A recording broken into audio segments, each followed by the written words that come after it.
3, I live right next to a fire station. 2, live. Live alive. Oh yeah, that's a game. Are you doing that swanky intro? Or No. right in? We're jumping right in, like Mario Oh. into a painting. I was not ready. We're in. Yeah. We're all the way in. Do you think Mario learned under Ganondorf's tutelage? No. No? Because No, probably the other way around. Because they both like jump into the pictures, you know? Well, just Phantom Ganon, really. So Yeah. Phantom Ganon learned from Mario. Who That's what I think. learned from... I almost said but Well, really, that's not right. Really, it's like Mario didn't come up with that. It's Bowser, really. Oh. Bowser's curse on the castle. True. Do you Right? think So- Bowser learned from Yuga? Yes. Mm-hmm. Yes. Through time travel shenanigans, Bowser learned from Yuga, Mm-hmm. and then Phantom Ganon learned from Bowser. Even though There's so the many things timeline wrong says with it this. shit. And what about the Poe sisters? They actually learned through separate means on their Okay. own independently. Completely So, unrelated. Yeah, exactly. Okay. In that Yes. case, hello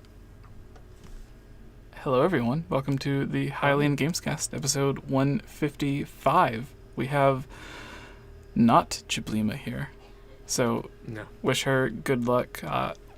Rumors suggest she is also learning how to jump in and out of paintings. Yep, that's what she's doing right now, actually. But she got through the painting, but couldn't get back through the other way. And so that's why she couldn't be here tonight. Because she's stuck in the Right painting. now, she looks like a Picasso painting, so Yeah. pray for her. Oh, She looks... Try to imagine that now. Oh, poor Kayla. Oh, that actually reminds me of... Did you guys ever see that painting that she had? Where someone painted her? She actually had a painting of herself. And it was like a creepy painting. It was really funny. And then she stabbed it on stream once. I think I had someone private message me on Instagram a picture they made of me. I think I've had two, and one I responded to because I was like, "Oh, that's really cool looking," and another one I was like, "I'm a little scared right now, so I'm not gonna respond." Ever notice how it's usually it's either her or it's me on the podcast? well, It's always gonna be one or the other. It's great when all four of us are here. It's really great. It's too many busy schedules to work around. That's Usually, I would say one of that us you two gets are the home and goes, busier. "I'm dead." Yeah. And one of us will get home and it's always gonna be one of us in the Discord going, "Sorry, nope, I'm dead tonight." yeah. You guys are the busy ones, so it makes total sense. We are Busy. working women. Busy bodies. You are though. We are. speaking Yeah. of, Daniel 𝗏𝗏 Jesse. would you like to Guy. introduce yourself for the people that may or may not be watching? Sure. I mean, if they got this far and they're like, "Who are these people? Why are they talking? What's Pokemon? Who's a Zelda?" I'm 𝗏𝗏. You can call me Daniel. That's also my name. And I'm here on this podcast, and we make videos, and I make videos, and we talk about Zelda and other games, and it's a good time. That's who I am. All right, and what about you, Geek Apprentice? I am the Geek Apprentice. Geek is not my name, but that is what you will probably call me.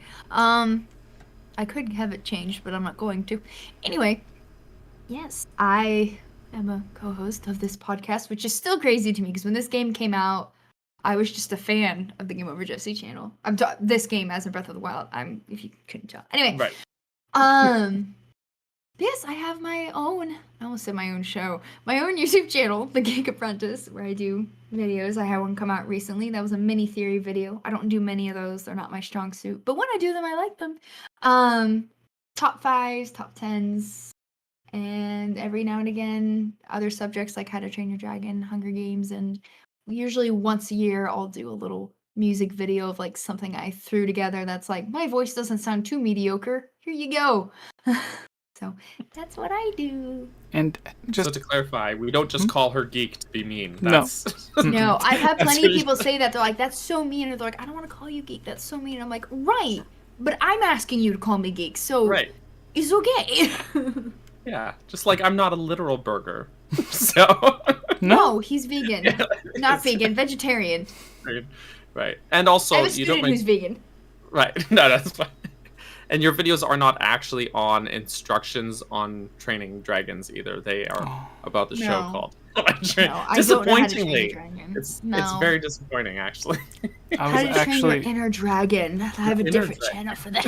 I was actually about to ask exactly that. how does one train their dragons? I don't know, you have to ask Now you know. 𝗧𝗵𝗲 Mm-hmm. Imagine your middle name being horrendous though. Imagine your name being Hiccup. I feel like I'd rather have a name Hiccup than horrendous be anywhere in my name. Like Yeah, if your name The was third. horrendous, You're right. you could just be known as Dez. Des. Yeah, just like take the last few letters. There you go. Des. It's short for Is it short horrendous. for Desiree, which is a female name? Yes. Yes, that's what it is. Geeks and burgers are cool. Yes, please don't judge me. Geeky burgers Mm, that get game that's what I've overs heard. Game over. That just leaves me out. and chew Thank things. Thank you, Burger. Bonnie. So today we're going to be talking about the 5th anniversary of The Legend of Zelda: Breath of the Wild. What's that? It's like something. Never heard of it. It's a game, right? Is it? It's one of those video games. It's one of those Nintendos, right? It's, Those are it's one of evil. these. Ah, that's it. Perfect. Yes. How does one tame breath? Brushing your teeth. Ah, there you go. Good answer. Actually, though.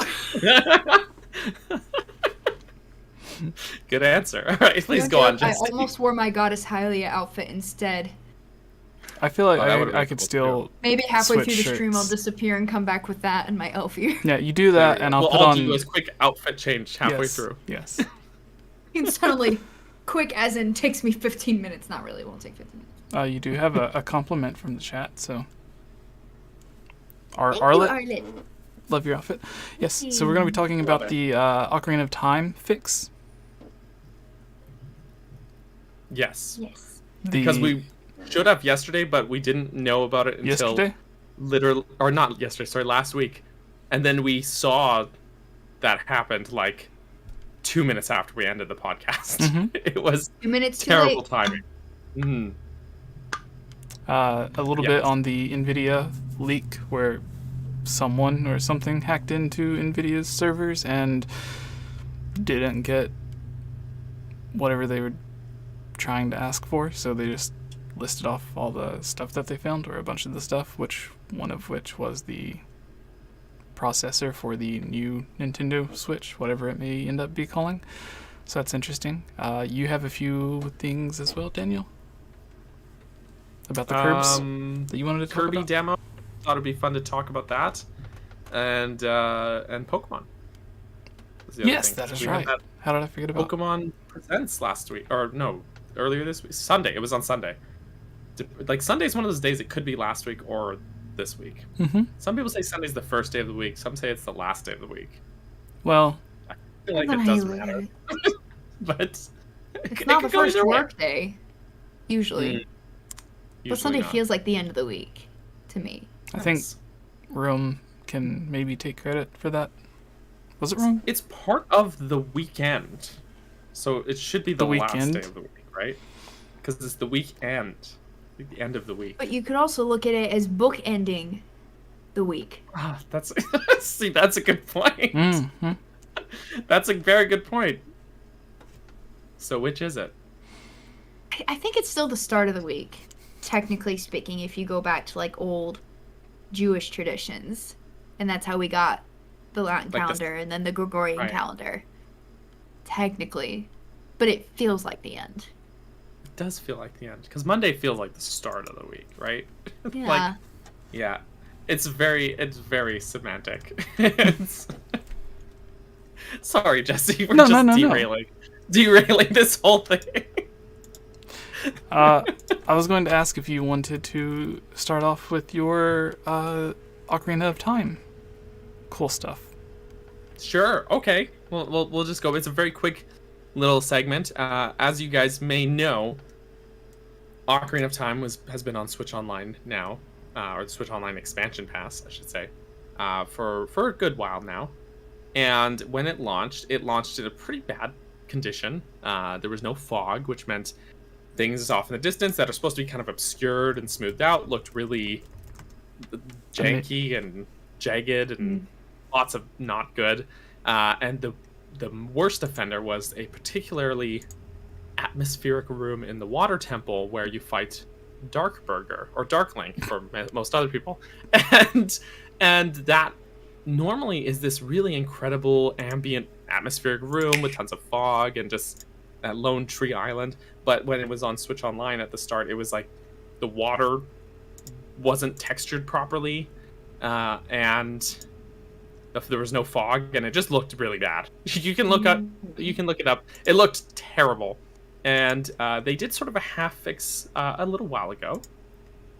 But when they updated Switch Online to add Majora's Mask, which already had all of its fixes and stuff in place and was working just fine, they snuck in a fix to Ocarina of Time as well, which means that the fog and that water temple room and all the water, everything is now fixed. Everything looks as it should be, except a little cleaner because it's a higher resolution, meaning you can play the game happily and without it looking jank. So it's fixed. They fixed it finally. It took them long enough, but they did fix it. So we can all rest easy. So also we got a super chat from Steve-O. Steve-O says, Jesse, hey, that's you. Me. Can you talk about when you think Ocarina of Time HD will release and why? Thanks. What do you think, Jesse? I think we were originally saying that we didn't expect anything until after the Skyward Sword promoting was all done. But now it seems like if Breath of the Wild 2 is to come out this year, then that will probably be like the only thing. Because even though it's a remake or a remaster, I think if someone did release a remake or a remaster alongside a new game, like how we got Majora's Mask 3D or Twilight Princess HD or whatever.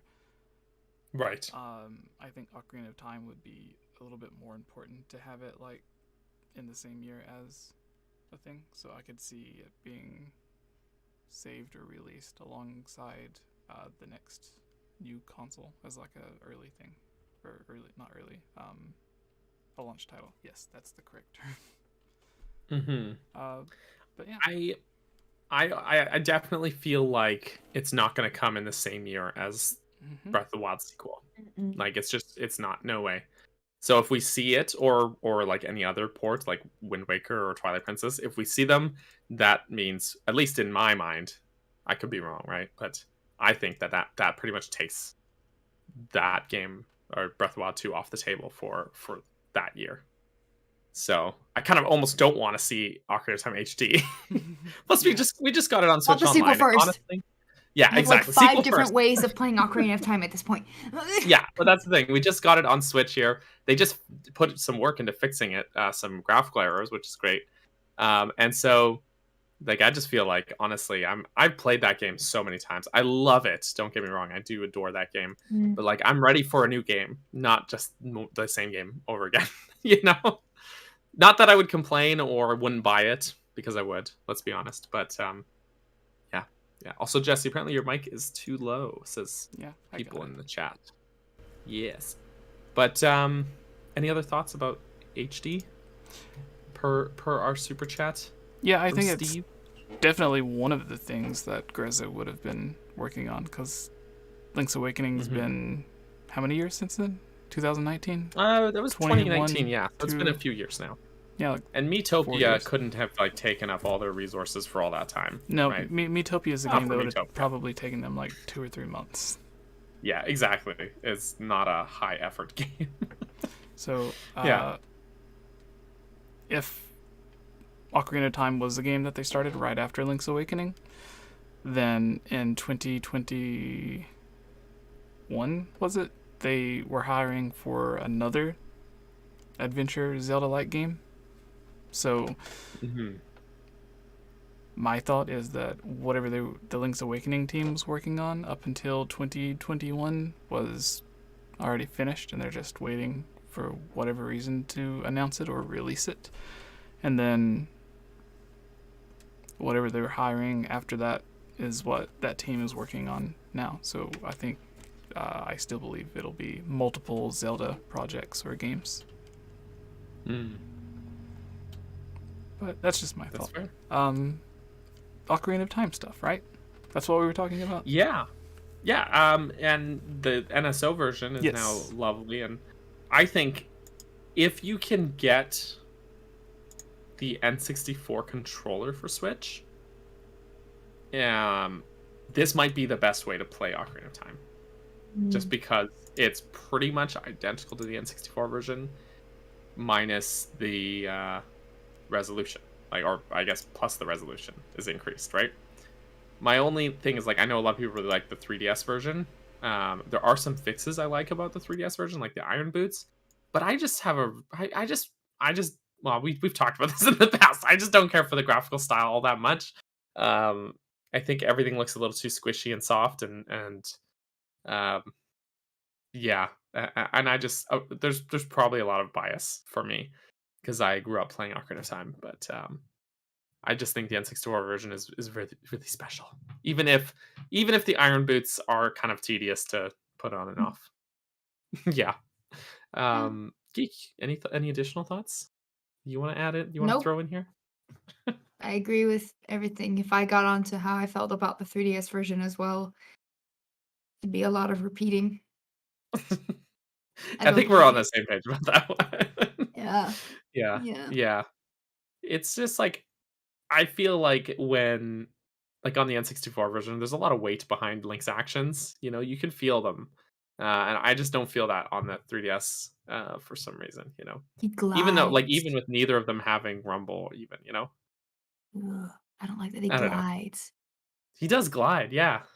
There's no like pitter patter to his step. It's just like he sort of he just glides across. It's weird. Link feels weightless in it, yeah.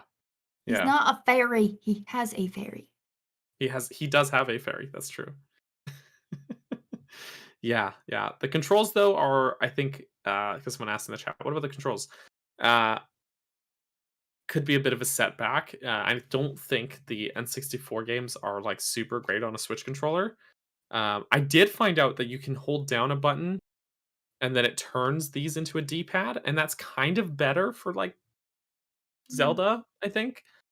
And some people have said, actually, you know, if you get used to it, and it becomes really intuitive, because then you've got these 4 buttons that match up to the C buttons, and so it's like the action button, like, you know, ZR plus B, and then that's, you know, down C or whatever. But I don't know. I just really, even though the N64 controller is super janky and super weirdly designed, it just feels right on that controller, because that's the controller the game was designed around. Exactly. Right? Yeah. It wasn't made for the modern version of a gaming controller. No, absolutely. Made for that weird 3-prong thing where you don't even use the left prong ever. You do not. You do not. There's some games that actually the left prong works well for, like Yoshi Story. I think you can use the D-pad for, and I think Kirby 64. Maybe. But most other games, you really never need to touch it, because there's no point. Yeah, the most underused D-pad in video game history. Yeah. Yeah. Shall we move on then? I guess that's pretty much everything we need to cover with that one, with Ocarina. Yeah. Water's fixed. The Pokemon? Pokemon. Yeah. It's a thing. There was a Pokemon Direct. 𝗵𝗵𝗃, who couldn't be here, was the one who guessed correctly about a new Pokemon generation. So. Gen 9 now. It's 9, right? Yeah. Yeah, 9th generation. It so we've all seen the at least the trailer, because the rest of the stuff in the presents was just fluff. Didn't care, but we've all seen the trailer for Scarlet and Violet, right? I thought it looks really nice. Some people are saying like the graphics don't look very Pokemon, but I was looking at the trailer and I was like, it looks like they put a lot more work into the presentation with this one than like say Sword and Shield. Like you looked at Magnemite. There was like a shot with the Magnemite, and I'm like, wow, he actually has a metallic texture now. You know, it's instead of just like a flat gray. Yep. Yeah, things like that. It just feels like. I kind of like the look of the character models for the new protagonists. I think they look really. I don't know. I find the last even with Legends Arceus, Arceus, with Pokemon Legends, I'm just gonna call it that. There you go. But Sword and Shield as well, and even Sun and Moon as well. I just find like with Pokemon games lately, like your player character or a lot of the NPCs as well, like they just have very samey, very. I don't know. I just like don't really care for the character designs all that much. Sword and Shield had great customization. I really liked that. I think Legends also does. I think it looks really nice, but I don't know. It just feels like this is they've put more polygons into these characters, and it feels like more polygons. More polygons. And everything feels more like smoothed out and people are like, well, it's like a totally changed art style and I don't like it. And I keep thinking that my Zelda brain is laughing because I'm like, oh, you want to talk about a series changing art styles? Don't get me started. Right? Y'all don't even know. Yeah. Right. I had a similar moment laughing because I was playing some Legends Arceus and I was curious about some stuff with the map because it's like supposed to be a prequel to Gen 4, right? And so I was looking up the Gen 4 map because I was kind of curious, like how well does this really line up? And in broad strokes, pretty well actually. Like the general landmarks all line up pretty well.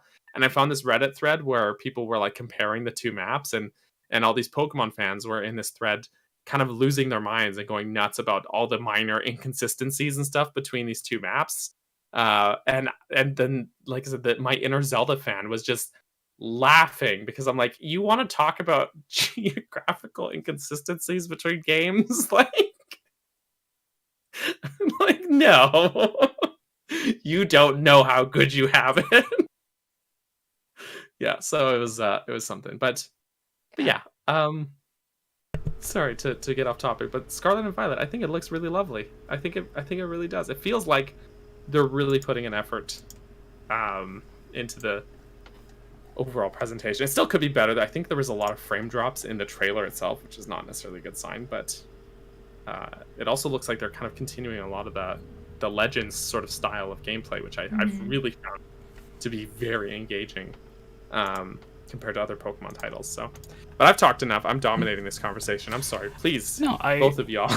I think it's interesting. They said this was they called it the first, I guess, traditional Pokemon open world game, and their quote, a couple of quotes is, "Open world where various towns with no borders blend seamlessly into the wilderness. Pokemon will appear everywhere," the company said, "in the skies, in the sea, and on the streets." But what I think is interesting is it seems like they've been like progressing very, very, very slowly towards a seamless open world, almost as if like Arceus was a test ground for this, to like test out the way the open world would work, and then Arceus itself, not Arceus, but the one before it, Sword and Shield, was a test ground for Arceus, because they all do like, each one is like very slowly progressing more and more towards open world, to where Sword and Shield, everything was like, there was the wild area, they called it, right? And then it's basically just like a gap between the major cities. Yes. Yeah. And then in Arceus, it's like a step further to where it's more of an open world, but each area is still like segmented on its own. But from what this says, with no borders and blends seamlessly, you imagine it'll all just connect or whatever. Yeah, I that's I think a spot on assessment. It feels like they're just easing fans into this open world transition, and I like the way they're going with it. Honestly, I really like this direction that they're taking the series. But yeah, it just I actually missed that part that they were saying that it was going to be a seamless world, because I would say I think it's fine for Legends because there's a lot to do. So having these sort of missions and these segmented provinces, I don't feel like it hurts the game too much because it's kind of easy to keep track of where you are and what you need, like what objectives you have to do. But if they design the game around it being that kind of open world and everything, then it could very well be um, a smooth transition, and it could be for the better. Absolutely. Um, Geek, any further thoughts as well? Y'all hit pretty much everything. I'm looking forward to it. Because Sword and Shield was kind of what solidified me getting back into Pokemon in the sense, like at least the main series. Because playing Let's Go Pikachu was like, the old one, but like redone, and you get to see the Pokemon, and I was really excited. And of course, I loved Pokemon Snap. Um, Mhm. I haven't played Legends yet. I probably won't until after I finish Twilight Princess HD as well as Kirby. So might be well, but I do want to play it. I liked what I saw, and I already know for sure which one is my starter, and it's that grass cat. That thing is I my same. I was gonna yes. bring that up that we should talk like starters, but I'm so ready. I almost always pick grass or water. I think I maybe would choose fire. Like looking at all the starters in the history, there's maybe a couple fire starters I would choose, but it's usually grass, and this time is no different. That cat is adorable. The duck's really cute too, but I think we both picked Grookey for Sword and Shield, I right? love Grookey. It was Yeah. hard. I wanted Sobble too, but I liked all of Grookey's evolutions way more. Yeah. Yeah, Grookey was. I mean, he kind of went full Donkey Kong at the end, but but He I did. liked I'm I liked glad that in the Grookey a end lot. I was glad I had a boy Grookey. I kept thinking I was like, oh man, I wish I had a girl. I had a name picked out or whatever. And then I was like, you know, I'm kind of glad it's a dude looking at the end result. Yeah. Oh, I didn't see that they had names. I wasn't even paying Yeah, attention. they How did. do I you just posted pronounce here. that? Fuecoco, Quaxley, and Quaxley. Sprigatito. But yeah, Brigadito. this It's so Bri- cute. they are super cute. Um, Quaxley looks like one of the ducks from DuckTales, though. That's exactly what I was All I just say. thinking. I don't like it. Either Huey, Dewey, or I Louie, don't. one of those two. Yeah, it's one of them. They all look pretty similar, though. But that um, cat, like, oh my gosh. yeah, I it's have to cute. have a female version of that. It has to be female. Absolutely. Yeah, I don't think Fuecoco is very cute out of the three. I think that's probably my least favorite design. Same. The fire dude. He Watch him looks like become the like Bubble Bobble. beef at the end and be like super cool final Oh animation. no, you're Final. totally right. It's gonna be like that. He's gonna have the Yeah. coolest final evolution, isn't he? But he definitely looks like Bubble Bobble, the guys from Bubble Bobble.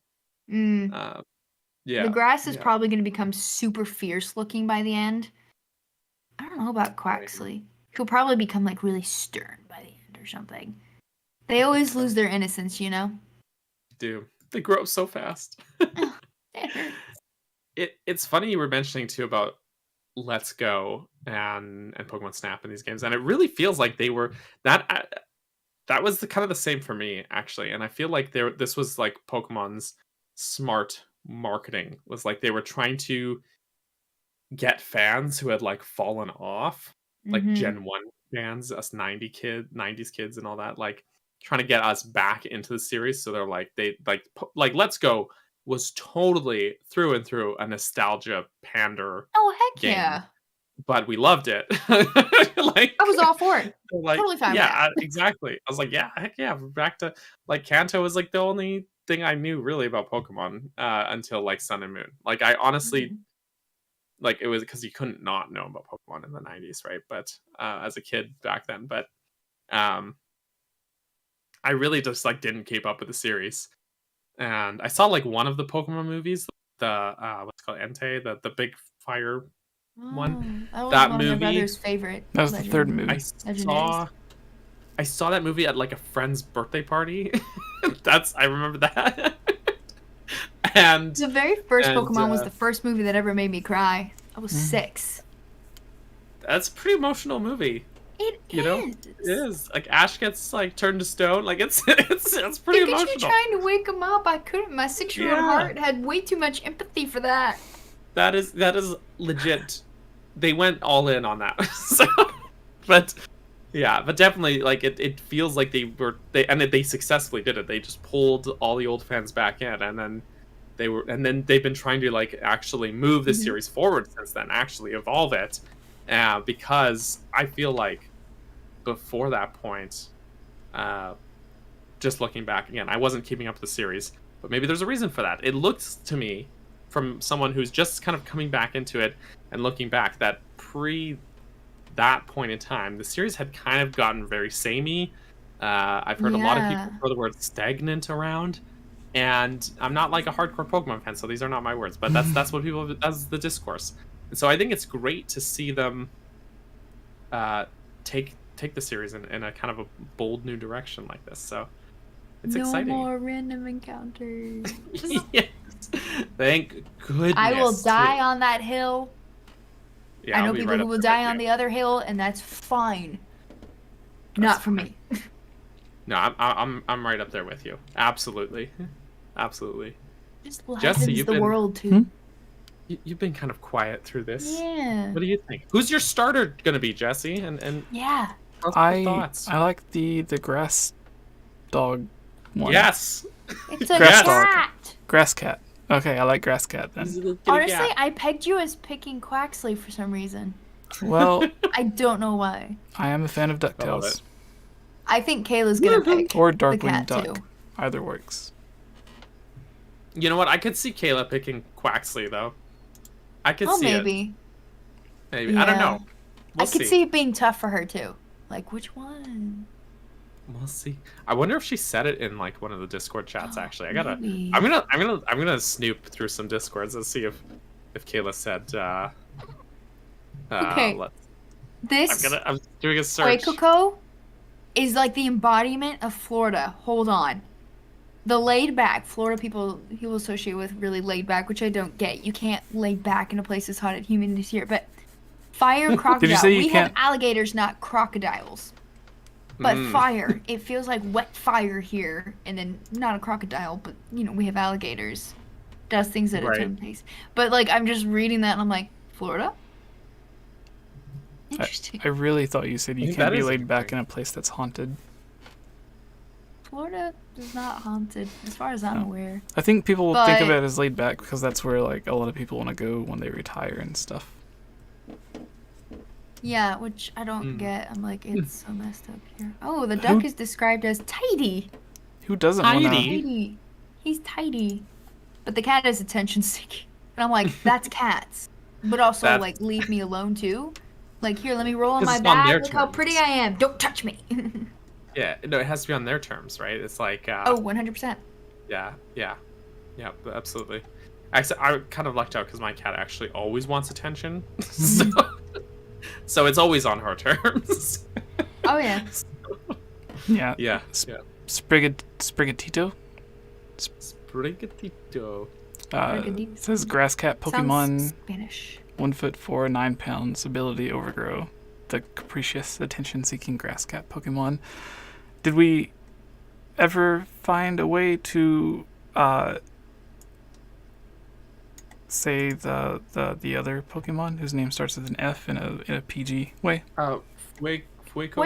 That's my Fue- guessing. I could be saying it wrong. Or I am- 𝗏𝗏𝗃. Foy. We are Coco? 3 white people, so we could Fire Croc we could be Pokemon. butchering all of this. Yeah, the first two look like they're supposed to be, like, Spanish in... Yeah, Or and then you got Latino, if you Quaxley. will. Laid Yeah, they back have Quaxley. Fire Croc Pokemon that does things at its own pace. Yeah. And then 𝗏𝗏𝗃 Water Duckling Pokemon, 1'8", 13.4 pounds. Mhm. Ability Torrent, the Earnest and Tidy Duckling Pokemon.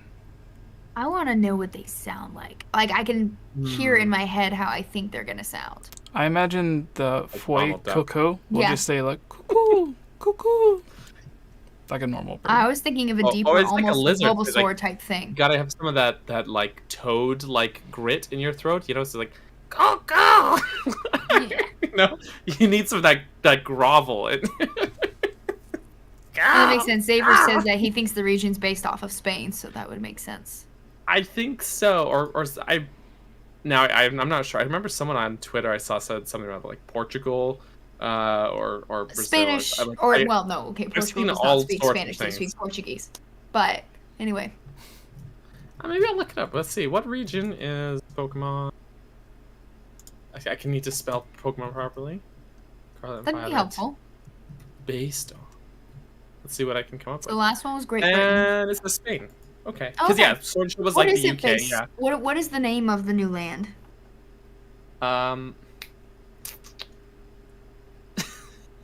Let's see. This article will say, or I wonder if did they say it in the trailer actually? And I clearly wasn't paying attention enough because I didn't even know the starters had names.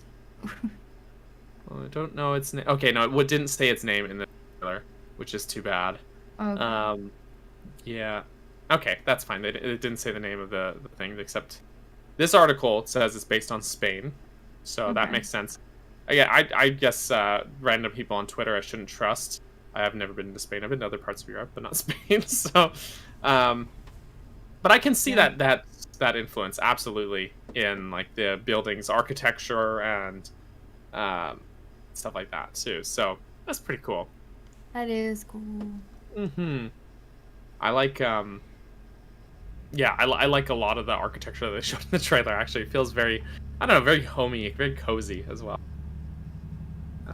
But they usually do like they do have like pretty real world influences. Like one of them is supposed to be like France. Alola is like Hawaii, obviously. There was one that was kind of like New York. That's where you got the trash black and Pokemon. Right. And I was like, Trash accurate. Pokemon. I've been to New York City, and that was before it was even worse in the dumps. So, Ooh. last one You know, was Great I Britain, haven't- industrial Yeah. revolution area. Yeah. And, one day they'll do Canada, maybe. It'll just not be sure where- no. All the Pokemon will be There too will be polite snow. to battle. Yeah. They're just like, here, just go ahead, take my money. There better be a Maple Leaf Pokemon. Maple Leaf. You know they would. It'll be like They made He's literal just sure about trash. you. there'll be a Pokemon If like they, yeah, if Muck. they can make trash. They made a they have, corgi like- for Great Britain. It'll Yeah. be a Pokemon Yeah. like Muck or Grimer. Is that it? Muck and Grimer. Except Except it'll just be Grimer. maple syrup instead of sludge. It's just maple syrup. Yes. Perfect. I love it. Maybe there'll be a poutine Pokemon like the ice cream Pokemon. Oh. Aaron in the chat saying it's based on the Iberian Peninsula, which is Portugal and Spain. So actually, maybe what I was saying before is more accurate than Yeah. I knew. A little bit That's of both. a little bit of both. You know, that's actually pretty cool because that seems like it would be a very unique area in the real world. I'm very rich in culture. Mega Bidoof. Mega Bidoof for Canada, yes. Yes, exactly. And Stantlers. We would have Stantlers for days. And They need to do Bidoof. Florida. And The- one of them the somehow legendary has to would be be a Florida moose. Man. It's Florida famous, Man never listens famous to for you. his rage. Yes, Florida Man will never listen to you in combat. It will always do just a random move. Who It can would just be mimic all the weird things and it makes no sense. who would be There will Canada's be mythical sunblock Pokemon? and an old man as something like retirement homes are gonna be a thing. Golf and swampy Pokemon like alligators. I love it. I would play that, absolutely. Who is Canada's Lots of mythical beaches. Pokemon? Canada's mythical Pokemon would be... am I making something new up, or out of actual Pokemon that already exist? It would have to be new. Yeah, I guess it would have to be. So it'd be like a giant caribou. If they can make a or literal something. sword and shield Pokemon, they can make a Maple Leaf legendary. Yeah. Okay, so it's like a big beaver, right? And then like it has a crest on its head that's a big maple leaf. Or its fur around its Like- neck is in the shape Yeah. of a maple leaf. Yeah, it's like a mane. and give him caribou antlers just to be safe. Yeah. Ours would and have to he's- be an alligator. And then Oh, it something would have else. to be. Alligator Like, and one of something else. I don't Vader's. even know what. And a flip flop, or an You alligator never wear that flip-flops. wears I hate flip flops. No, his feet are just naturally flip-flop shaped. Yeah, they're just they're in that shape. And it has extra skin so it can do that little pop thing when you walk. Yeah. I am there. I am here for it. There we Oh go. gosh. Pokemon, you should just hire us. We're just chock There we full of go. ideas. I mean, if y'all can It's a create gold garbage mine. as a Pokemon, Yeah. And you have to catch Anything it at goes. Disney World. Sorry? It can only be found at Disney World. the trash Oh. Pokemon? they No. could never get away with Disney Pokemon. But watch there be Oh. like somehow something Mickey Mouse-esque. Right. They should have used Quaxley. It looks like Huey, Dewey, and Louie. Yeah, there you go. And you get like a regional variant of like, what's it called? Dene? It's the mouse Pokemon. It's like looks like a little mouse. It looks like off-brand Pikachu.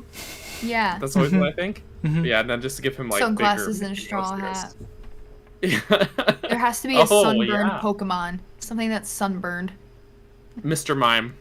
It's like just Mr. Mime, but he's sunburned. True. Poor Mr. Mime. How did this conversation go from that new Pokemon game looks really cool to us creating the Florida Creating Man our Pokemon? own. Well, Jesse, what would your state even be? Yeah. I don't. Tennessee would have to be like Elvis and country singers. An Elvis Pokemon? I- Well, if See, there, the if there are Tennessee mime doesn't have Pokemon, like the notoriety that Florida does, you know, like everyone around Is the this a world good knows thing? Florida Man. I don't know, maybe not. It depends. like when I hear Tennessee, the only thing I think of is that really bad pickup line where the guy goes, "Are you from Tennessee? Because you're the only 10 I see." That's what Tennessee is known for. I think of country singers and Elvis. There you go. See, I didn't even know Elvis was from there until I don't know if Until you he's just from said there, that. but there's like something Elvis related in Graceland. Tennessee. And I can't It's remember it's what where it he lived or whatever. is. Is it? Right. Oh, Yeah. all He right. bought a big farm. So and Jesse, what would be the Tennessee Pokemon? I don't know. I don't think they would leave it up to me Why not? because I don't have any ideas. It would have to be country singers somehow, because that's Yes. where all the country people are from. I like some country music. Just my light died. Ooh, Maybe like a Charge it. bear Pokemon. a Y'all bear have bears? Pokemon. Yeah, we don't Ooh. have bears. Gotta watch You out just for got bears. the gators and swamp. So it'd be like a beefed up Ursaluna or Ursaring. Ursaluna is like the mythical one that's in Legends. Ursaring Yeah. is the one I'm. I guess it would be like because Smokey the Bear is the mascot for the University of Tennessee. So I imagine. Really? Yes. Smokey the Bear? Yeah. I would have thought that was. Well, what's your state known for? Because like Florida's the sunshine state, even though it rains most of the year. But you know, whatever. Our state's called I'm surprised. the Volunteer State.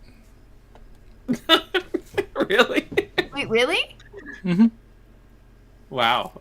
I mean, Idaho is the potato state. You know, You know that so- sounds awesome. I love Samwise potatoes. Gamgee would be very happy. Yes. Ohio is the Irish Buckeye blood in state. me. The Buckeye. That seems very specific. I don't know. What do that's- people volunteer for in Tennessee? Um, I gotta know. so when I was school, I was told it was I forgot which war they said more people from Tennessee volunteered than any of the other states. But then this says it was the War of 1812. Oh, that's that's a little outdated then, I think. Little bit. But that's why it's like, Some time ago. yeah, everything is just volunteers. I love that. Like, I'm shocked you said Florida was the Sunshine State, because I would have thought like the Hurricane State, or maybe do I have that wrong? I don't know. I don't know. I mean, we do get hurricanes, but we usually don't get hit as bad as places on the way to Florida. Sometimes places north of us, and New Orleans, like Louisiana, gets them bad. They're usually in the Gulf side. It doesn't like there's like the northeast pocket of Florida, just the way this area is shaped. We get the outside. That's why there's all those jokes about Floridians just being like hurricanes, no problem, whatever. Because we usually don't get hit that bad. South though, like Florida could be its own country with how diverse it is. If you go really far south, it's like super hot. It's bad, and that's where all like the rich people are, and then in the middle is all the swamp people. Then you've got Disney country, and then you've got more so where I am, which is just like we're kind of everything. We're not sure what we are. Also, we have a super chat from 𝗵𝗃𝗏𝗏𝗏 $4.99. Hello, my favorite Hylians. It's rare to get Cap, Jesse, Tubes, and Geek on at once. Very true. Starting to wonder if Geek and Tubes are the same person. I've never seen them in the same room at the same time. This is true. We've been on the same screen. Every time we've been together, Geek is missing, so. It's true. You never know. Every time. One day. Yeah. It'll happen. We'll have the proofs for you We guys. are a month apart in age, like an exact month apart in age. Oh, it's we're close. I'm an exact month older. You would think it'd be the reverse, but I have a baby face. So one of my students asked me, I was 16. She's about 10. She's like, what are you, like 16? And I'm like, you're about 10 years off. 16. That feels like a low ball. That's yeah. Well, even some of the parents are like, maybe 18. Are you in college? Like, did you just start? And I'm like, I graduated in 2018. I'm like, what? And I was like, and I was a year behind. Anyway. I think someone in one of my streams recently said they thought I was 18 as well, and I was like, really? Like, really? 18? That seems like a. I could see like mid-20s or early 20s, but not 18. Yeah, right. That's I don't know. I was like, I'm telling people I'm closer to 30 than I am 20, and they're like, what? I'm like, yeah. Feels bad. That's scary. But I'm getting more respect from people now. There you go. There you go. They trust me more. When I was like 22 and they thought I was 16, they're like, what does she know? And they're like, oh, she's actually pretty close to 30. She probably knows what she's talking about. I actually don't, but thank you. Fake it till you make it, right? Oh, that's pretty much your whole adult life. Because you're always learning, which is good. Yeah. I'd get really bored with life if I wasn't learning forever. I don't want to know everything. I saw a quote online somewhere where it said, and I thought it was good. Is the moment you stop learning is the beginning of your downfall. And I was like, damn. No, I agree. I wasn't ready for something so deep. I was just watching a meme about like some guy talking about being an electrician or something. I don't know. I forget what it was already, but yeah, I just consume content that goes in one ear out the other. So yes. But Pokemon, I guess we've pretty much covered everything we need to and more, and got very off track. Way more than what we actually end up covering. Before we get to the Breath of the Wild anniversary topic, a really quick one was that the codename and everything for the new Nintendo Switch 2, or I don't think it's going to be a Pro. It's been way too long for like a half generation thing to come out. Switch 2 seems more likely. Yeah. Whenever it comes out, apparently there was a big NVIDIA, and this wasn't, some people think this is fake because it's like they just happened to hack NVIDIA to specifically find the new Nintendo Switch codename or whatever to see what it is. And it's like, no, they hacked the entire thing. It was just people looked into what they found and seen the Switch thing. So it wasn't just for the Switch. It was like tons and tons of other stuff was also. This is just what people are talking about from all of that. Well, it's what Nintendo people. Or at least what we are. Yeah. So it says this is from Games Radar. A massive NVIDIA leak has once again reignited speculation around a potential Nintendo Switch Pro, which Nintendo has yet to confirm. I think they have confirmed it because they've said a billion times that they are working on it. Like they haven't said, "Hey, it's coming out on this release." They said they're date. working This is on what it is. hardware. Yeah, But that's it. Yeah. but they're always working on hardware. By the way, guys, like if anyone is watching this is like, what do you mean they're saying they're working on hardware? As soon as they release a console, maybe even before they've released it, they're working on the next one, and every company does that. So yeah. Anyways, go on, Jesse. Sorry. The folks at Tech Power Up shared the details of what they described as the mother of all cyber attacks, and Nintendo sleuth NW Player 123 dissected what appears to be references to a Nintendo Switch successor in the leaked code. They say NVIDIA leaks have, in quotes, NVN2, which seems to be the graphics API for the Switch Pro based on Ampere with ray tracing support and DLSS 2.2. And DLSS 2.2, I believe, is one of the newest versions of it because the 1.0 version didn't really upscale everything to make it look that great. It looked like, just made it look kind of muddy. But the new one, the new version, works really well. It makes things look almost as good as if you're actually rendering something in actual 4K instead of just upscaling it from 1080p or 1440p or whatever it is. And yeah, it has support for ray tracing, which is great as well because that just means that with they don't have to have as much of the graphical power focused on the lighting because the ray tracing is it's not as simple as they make it sound, but in the NVIDIA conferences whenever they were talking about it, they made it seem like it was just as simple as clicking a button and then everything popping up and looking like realistic lighting. But the point is it seems to be at least more powerful than what the Xbox One X and PlayStation 4 Pro are, closer in line with what the PlayStation 5 and Xbox Series X is. So that'll be interesting. And then Nintendo games don't take as much power to run as other console games, just from their art style and stuff. So yeah, I guess that's everything with that. There's not much. And if anyone is watching this and is like, what is NVIDIA? Why does this matter?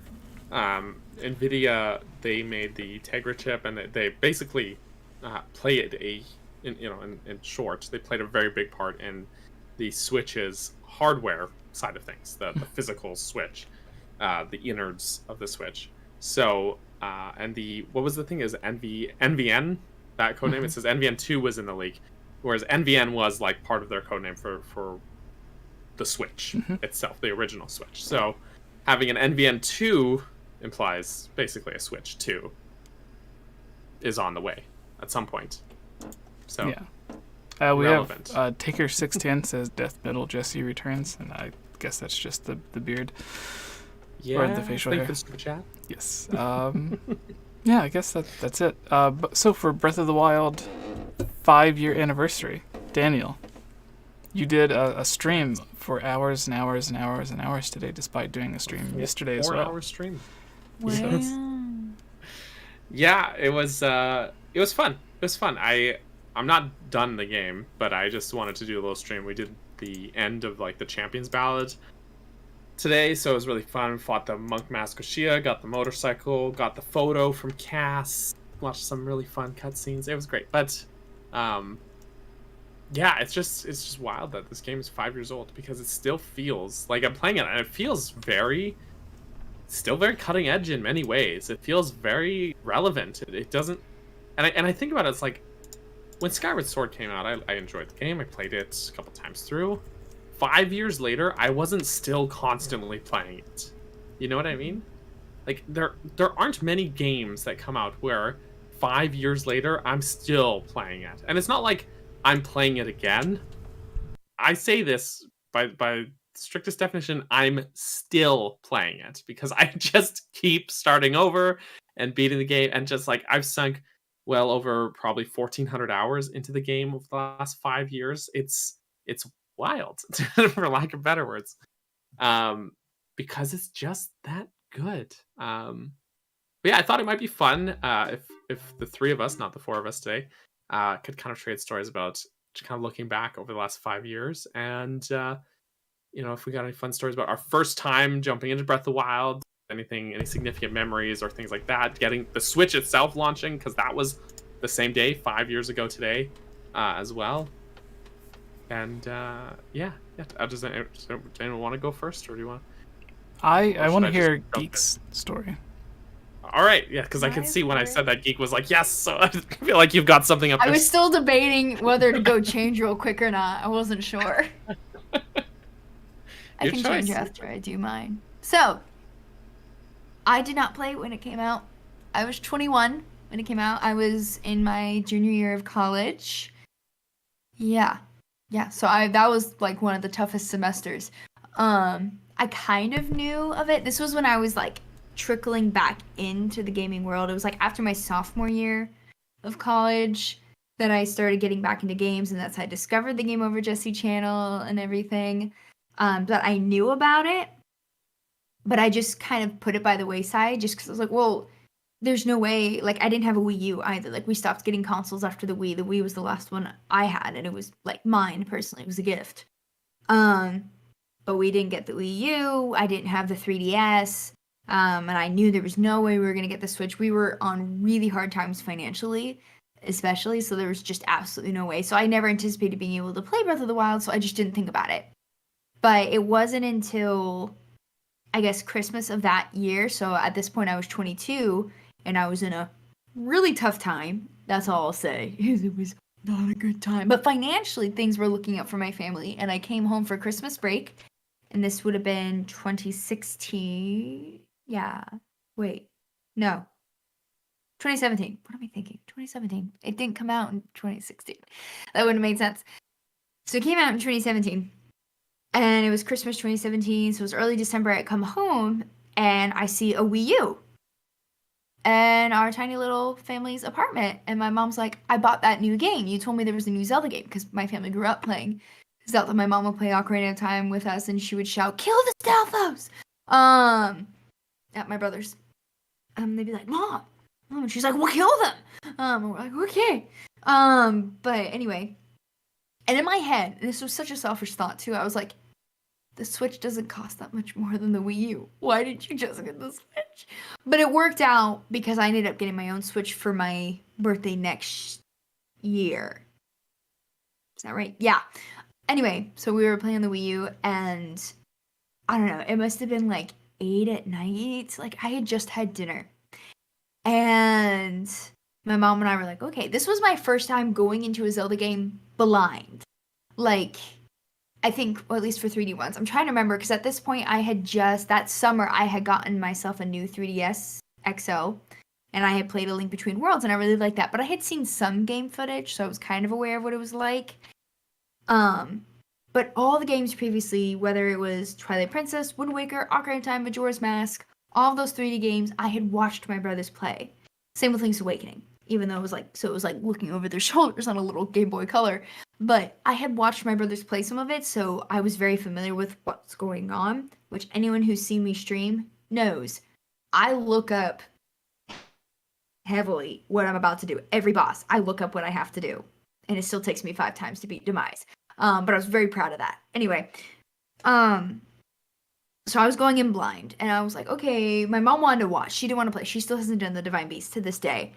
I told her she has to eventually if she wants to play Breath of the Wild 2, and that she needs to do it on stream with me. Yeah, just like you need to beat Ganon before the sequel, right? Yeah, that's the thing. That's the thing. We don't talk just about like that. You beat Demise. Demise is harder, so Demise was harder, so you can do it. If you I think the Divine Beasts are probably harder. But if you beat Thunderblight, then you can beat. Yeah, I choose Thunderblight, but I didn't do it. Let's be honest, I should have died. But so I sat down. And I was like, Mom, I don't know if we're gonna play for very long, and she wanted to watch, and I wasn't very familiar with Wii U controls.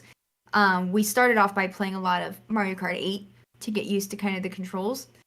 And because again, the last thing I had was the little Wii stick and a nunchuck, so it'd been a while. And my mom first question was like, "Is there an Animal Crossing for this?" And I was like, so we were very sad about that. But I had the one for 3DS, but she didn't want to play the little screen. So we start playing, and I was like, "Well, Mom, everything I've heard is that like you're gonna die a lot or whatever," and I have this fear of dying in games. Like, I don't like dying in the game. And I don't know if that's because of, like, long time ago when we had a Sega and you die, you start over. That's probably where it comes from, even though I was, like, 2 or 3. Whatever. But I didn't like dying. So I get out of the cave, and my mom's like, "He's naked!" And I'm like, "He's not. He got underwear, but okay." It was funny. We're going out, I'm climbing. She was like, "He climbs. He jumps." Like, even my mom's noticing all these things. And I get out, I talk to the old man, because I try to do things in a kind of order. It took me way too long to figure out how to kill an animal, y'all. Like, it took way too long. I ended up having to look it up. It was really sad. But I get out, talk to the old man, I pick up a stick, and I'm like, "Oh, I'm going to go defeat this bokoblin." It hits me, I die. And my mom and I were just like, "Oh, that's how this is." She was like, "It took away all 3 of your hearts? Isn't it supposed to do like half a heart?" And I'm like, "But it killed me, Mom." And like my sticks are breaking and everything. And I was like, "Oh no." Like we're both going, "We're not going to be able to do this game." And then of course, I'm trying to figure out stuff. I find like I'm standing on top of this rock and I'm like, this big rock. And I'm like, "Oh, I don't know where to go next." And I run across and I see this big health bar come across the screen and I'm like, What? And there's rocks being thrown at me, and it's a stone talus. And I was like, my mom's like, "Get out!" And I'm like, "I don't know what to do." And we're like freaking out, screaming, trying to run away. And I'm like, the health bar goes away. So I'm like, "I think I'm safe." Like, our hearts are pounding, and we're like, "We can't play this game. We can't play this game. We're not good enough for this type of game." But she went to bed. I played from like 8 p.m. to like 3 in the morning, till like my eyes could not stay open anymore. I was glued to Breath of the Wild. I was like, "This is so good. I love this game." And I made it off the Great Plateau, and I'm going around like it was simply me getting a horse. I was able to tame a horse, and I felt so proud of myself. And my goal was get to Kakariko. That's what he said to do. I'm gonna go to Kakariko. But I was like, "Oh, a tower. Oh, a shrine. Oh, there's this. Oh, food. Oh, items." Like, I was so distracted by everything. And I thought I would hate open world. I totally thought I was gonna hate it. And I obviously did not. I loved it. And even my mom, she would just go around exploring forever. And she'd be like cooking dinner in the kitchen. And she'd be like, "After dinner, I'm playing. You're not allowed to play anymore. It's my turn." Like, it's like we were sisters more than mother-daughter. She's like, "It's my turn." I love that. So, but then my frustration would be, she'd be playing, and I'd be like, "Okay, I'm gonna go from my room a little bit," and I'd hear her calling my name, and she's like, "I don't know how to do this. How do I do this?" Like, my brother and I trying to explain to her how to do simple tasks. I was dying, but it was such a good time. I could go on forever. So many hours into that game. I can't add them all up because most of them are the Wii U, which I don't know what that is, and then some of them are on one profile on the Switch. Some of them are a different profile on the Switch. I'm sure it's several hundred at this point. I don't know if it's more than Animal Crossing, I have to say, but it was just such a good experience, and my first time going into a Zelda game blind. Mm-hmm. So good. I had seen the cutscenes. I did spoil myself on that, but man, yeah, I could go on forever. That was my experience. It was really good. I love it. This is something you and I share as well. Like having so many siblings, is that exposure you get from older siblings with games. Like, I have so many memories of Ocarina of Time and A Link to the Past as a kid and whatnot, but like totally so much of that game I just knew before I played it, because you'd see like your older siblings, my older brothers would be playing it or whatever, right? So like I have a distinct memory of Ocarina of Time watching my oldest brother beat Ganondorf and being like sitting on the couch like like glued to the screen, I'm not even the one playing. So, but yeah, and then I think Wind Waker was actually my first game where I played it before my brothers, but it's just like it hits different when you actually get to go in blind and and experience it for yourself the first time. I think it's great. Yes, that's lovely. That's it's so funny about your mom too. I love that. Oh yeah, she loves the yeah, cooking. I love She the couldn't cooking. figure out too. how to avoid dubious food for the longest time. Oh But she no. and her favorite character, I think, is well, that this is Breath of the Wild is the origin of the name Whizbang, because she was like, how do you defeat the Whizbang? And I'm like, Wizrobe, and she's like, I like mine better, Whizbang. Right. I'm like, it's fine, just rename it. But her favorite character, I can't remember his name. Bolson. That's her favorite Bolson. character. Like every time she had to update the house, she's like, my favorite thing is whatever weird thing he says to his coworker. Love that. She and So when I don't finished tell her about Terrytown, Bolson dying in that leak. well, That's when I leak. finished Terrytown and I did the whole marriage thing, she was like, "Oh, Bolson's there," and he's like throwing the petals, and she was Right. like, "Oh, that's what I would be doing." He's got like the confetti. Yeah, he does like the whole, like the move And when he's so when posed. he's It's not doing just it. throw petals. It's Yeah, he puts his whole body into it. It actually makes me think of that character from Wind Waker, that you learned the Sun Song from. Yeah. Oh! My brother, not my eldest brother, the other brother, the eldest brother hated the graphics of Wind Waker. Mom and I, the three of us, love that dude. Same with Majora's Mask, the one where you learn the dance thing. My brother and I memorized that dance and would do it. I love it. I Good love night. it. The Good whiz bang nights. thing. I even like referenced that on my streams even today. Earlier today, I did. It's so funny. That's iconic. Oh, and That is Karaoke Village Yes. came out of that. I was like, "Do you know what song this is, Mom?" Because I was testing her on if she knew the music, because she does. And she was like, "Oh, this is the Karaoke Village." And I was like, "You mean Kakariko?" And she was like, "Same thing." And I was like, "Not, but okay." I love it. That's so great. That's so great. Yeah. Yeah. That, and you had the Wii U version said, so I think that's like I never actually played the Wii U version, so I'm just wondering, like, is there really any difference? Like, you actually played both now, so Yeah. in your I mean, the graphics are better, for sure. okay. And obviously with the Switch, you can take it places and like plug in the earbuds so you can listen to it. We didn't have like really good surround sound or anything like that. Right. But yeah, it was honestly just a graphics thing. The hard part was when my batteries would be dying all the time.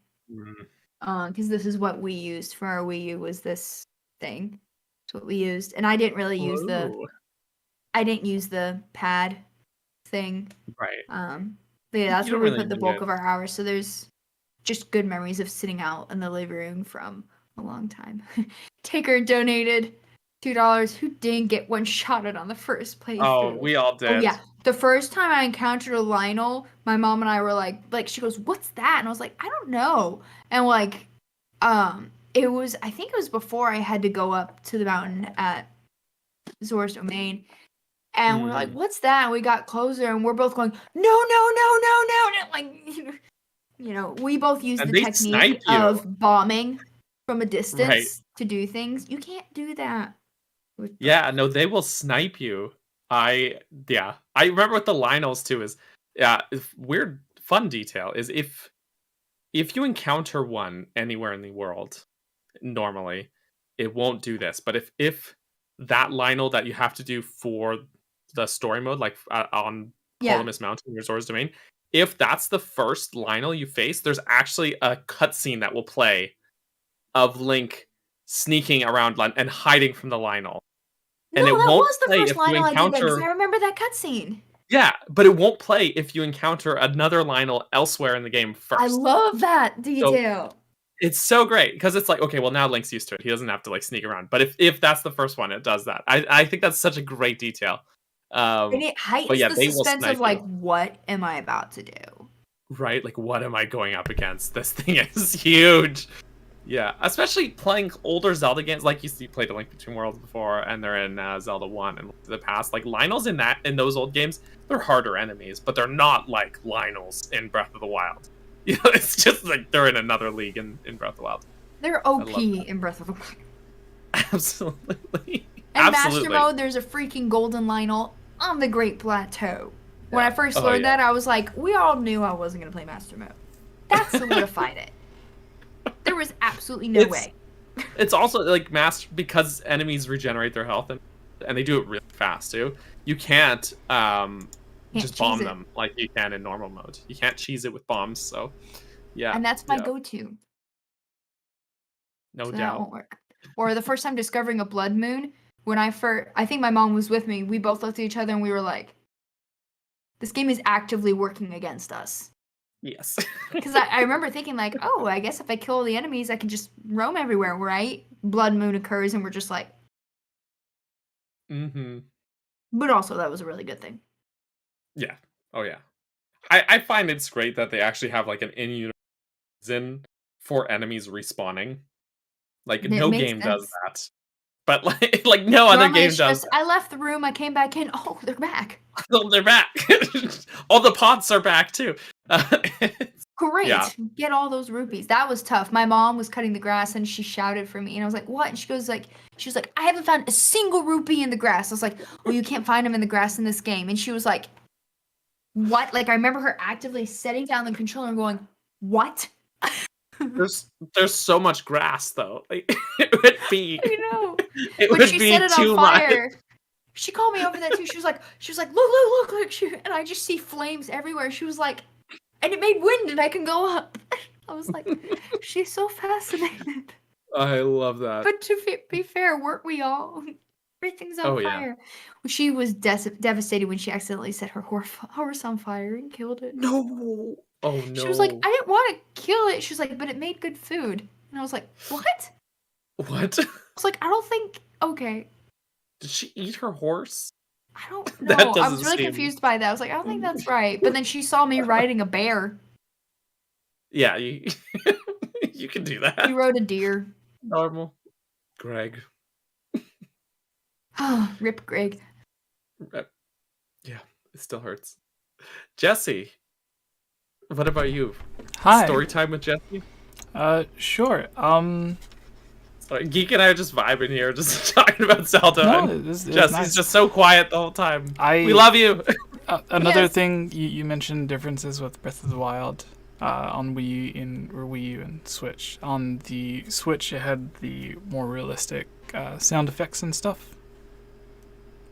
Like The sounds Right. were. they used like a different process for it, to where like each step Link takes actually makes the sound and stuff. There's It's just like beautiful. really weird little things. Instead of it just doing like a pre-recorded when he's running, it like each footstep makes the sound itself on the different stuff, which is odd. And then the graphics, yeah. But when I first got it, I remembered you can like there's multiple ways to get the sweater that I didn't know about, and Mm-hmm. you can do all of the chores to feed the old man, or you can just try your luck in sneaking up through the cold. I had a different experience meeting Sidon than I think Rick was the first one that I talked to who had it a different way, because there's a version where he talks to you when you're up on the tower. I think he talks to you if you're on the bridge or something. So there's like a bunch of different variations of things that you can do. And Yeah. Because I climbed up that waterfall too, because I didn't want to go through the enemies. So I met Sidon the weird way. Yeah. But it's great that they account for that, where like they thought of like, okay, people are gonna, this is open world, people are gonna bypass this cutscene or whatever by not going to this spot. So they like actually they built the game like that scenario around all the different possibilities. I think that's so great. That's so great. But go on, sorry, Jesse. no, please. you're fine. I also really liked the idea of Nintendo kept on promoting it, saying that you'll be able to beat the game in 15 minutes or 20 minutes if you wanted to. And I kept thinking, that doesn't seem right. Because after that, they said that you had to do the first few shrines before you could get off the plateau. And it takes me like 15 minutes alone just to like get up the mountain to like the second shrine, where technically there isn't a second shrine, but the one where you need the sweater, or you have to use all of the peppers and stuff to make your way up there. Like, it takes me 15 minutes just to do that. So I don't know what crazy stuff Miyamoto and Aonuma were doing to beat the game in like 15 or 20 minutes, but good for them. And yeah, it was just a lot of sneaking around at first, and then I like, as you slowly progress through the game, you don't really notice everything getting easier or easier. But when you come across your first guardian or something, you're like trying to sneak around it, and like the one shrine where you have to like sneak through the little maze and climb, jump over the walls so it doesn't hit you. Even though it's not moving around, it's just stuck in the same place. And then once you're like a few hours into the game, you're just like charging like head first into him with whatever horse you're using, or Greg. or Greg, yeah. Or Greg. Yeah. Yeah. And I like that it, in crazy ways, brought all of us together too. So that's also fun. That's true. That's a good point. That's true. Yeah, because after I played it in December, it was like maybe 2 months later, I had gotten my Blue Yeti mic, because I had done a play that was voice acting. So then I was like, maybe I'll try YouTube stuff just for fun. I don't know. And then you guys had your, send us a voice audition thing. And that was back when I went by Ilya Rose. Way back when. There may be a question in the trivia about Ilya. Hint, hint. Well, I just made this soft little thing. I'm pretty sure that I was like, and I remember trying so hard to be super clear, and I was in this big open room, so I don't know what I was thinking. I had no sound foam or anything. I didn't know what I was doing. It was just a soft little thing. If you look or listen to the first couple videos I did versus how I do the videos now, there's like almost no comparison. I was so soft and gentle back then, which I know was good, but I never would have expected it to turn into this, which was just... I wouldn't have known you were in like a big room. I remember when we did that like audition thing, and Jesse was like, he had me listening to all the different, and Jesse had me pick. he had me listening to all these different submissions and stuff, and there were lots of really good ones, by the way. Like, to everybody who had entered that, and this was years ago obviously, but everyone who entered that, like, you were all really good, or at least the majority. I don't remember if everyone was actually, but there was probably a dud or two, I don't know, but like because that's how it goes. But yeah, there was lots of really good submissions. So I was listening to them like over and over again, right? And so there was like Con Nuggets, man. Our sexy Max, such a good voice. Who has just a very good narration voice. Like he's got the depth. Like the man could go into radio and he would kill easily. Yeah, and yours, like you didn't get that echo, that sort of reverb that you would get in like a big empty room. That I even get in this room sometimes. It's not like a big room. It's really not a big room. So, I get it in here too. Yeah, and it's so you didn't get any of that. So like I wouldn't have known. But I remember feeling like your two voices, like yours and Connor's, were like a very good balance. Like they were like different on like different ends of sort of a spectrum, but both articulated and good to listen to. So that was kind of why we went with, because we obviously didn't know who you were as a person back then. Yeah. So not that would have discouraged us, the opposite. But turns out I'm actually a murderer. Yeah. Turns out we like you as well. Which despite that was you kind being of a my murderer. chance too, because like I hadn't really done well. No, I was that person that kept asking questions for the mailbag, just like throwing them out there, never thinking they'd be answered. One of them ended up being the title of the video, and I remember purposely asking it. No, there was a different question I purposely asked just to piss off Daniel. Oh no, which one was that? That sounds harsher than it was, but I knew it would get you rolling. It was the sibling theory. Oh, okay, I remember that one. Because I used to believe it, and then I remember watching one video on here and being like, yeah, that is kind of dumb. Cool thought, but it is kind of dumb, I guess. But then I asked it just to do that. But I had never like been on the podcast or anything. I think it was because I had done like maybe 6 videos at this point. because Jesse kept asking me to come back, and he was like, I don't want to bother you, and I'm like, no, please, I'll do as many as you want. I was like, this is cool. And I guess it was like, yeah, I remember I was literally driving home from college, because every time Jesse had asked if I could come on, I was like, I'm so sorry, I have an exam, so sorry, whatever. I was in a hotel room. I had hung up like my quilt and stuff behind me in the bathroom of this hotel room, and I was paranoid, and it was really late, and my mom was like, go to bed, and I was like, I don't know what to do. And I was just like, I remember Kayla wasn't able to be on it, and yeah, so it was just 3 of us, and I was like, I had never actually like talked to these people, and I was like, and then suddenly I just kept coming on more and more, which I think happened with Kayla too, just kept coming on more and more, and then suddenly it was like, here we are. Yeah, because Kayla we brought on as like a guest initially, because we wanted to pick her brain about time working at Nintendo, which for those who don't know was the thing that she did. No longer does, but then everyone liked her, and I think it was like Gibbs super chatted and was like petitioned to keep 𝗙cie𝗹𝗹𝗃𝗀𝗏 on as a cast member permanently, and we're just like, yeah, sure, because Kayla and I also know each other in real life too, so it was like it just felt like a no-brainer to like just like keep not to keep bringing you back, but just to keep you on, both of you guys. So yeah, it was great. But yeah, Jesse, your Breath of the Wild launch / Switch launch story, I guess, was there anything else you wanted to add aside from it bringing us all together? No, magical game I can't really think of anything else. It's just that's it. It's kind of crazy that how it, for the better, I guess, changed my life. Maybe I'd still be working at GameStop or something if I wasn't, or maybe I would still be trying to make music and going from band to band after like a year or 2 with them. So yeah, I feel you. Wow, I guess I'll launch into my story because this was before the podcast. So because we started the podcast late 2017, I want to say it was like September, October.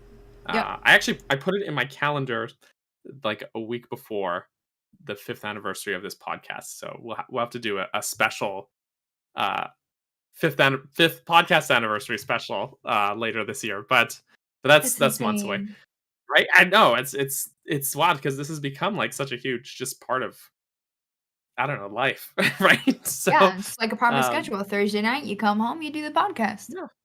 Night, yeah, totally, exactly. So it's but yeah, Breath of the Wild launch March 3rd 2017. It was before this whole thing. It was actually before Jesse and I were like doing any work together or anything, because before the podcast I was actually helping Jesse interrupting with real writing quick and editing. It says the first episode we posted was October 15, 2017. That's right. Yes, and I have that that video bookmarked, and I think I put in my calendar October 9th. I booked in my calendar a reminder about the 5th anniversary. So at the beginning of that week I would know, or is it the end, because that's the Sunday? Is it the beginning of that? Now the discussions come full circle, beginning or end. But yeah, so this is before all of that, because I think, Jesse, you and I started talking in, I want to say April that year, but I could be wrong because it was 5 years ago. I could be remembering wrong. But I think it was a little bit after the launch. And I mean, the real hype for this and everything, the story has to actually go back to 2014. And so 2014, Daniel, way back in the day, 2014, Daniel had no glasses, and he just lived with bad eyesight instead of fixing it. And I was living in a really crappy apartment, which I loved at the time, and just because it was a really good location, but the apartment was crap. And I was actually wedding planning. My wedding was in May of 2015, but we spent a long time planning it ahead. Yes. Apparently, we knew of each other shortly after October 2016, because that was when your Dragon Break theory went up, and I made a video for Zelda Informer right after that used the intro that you made.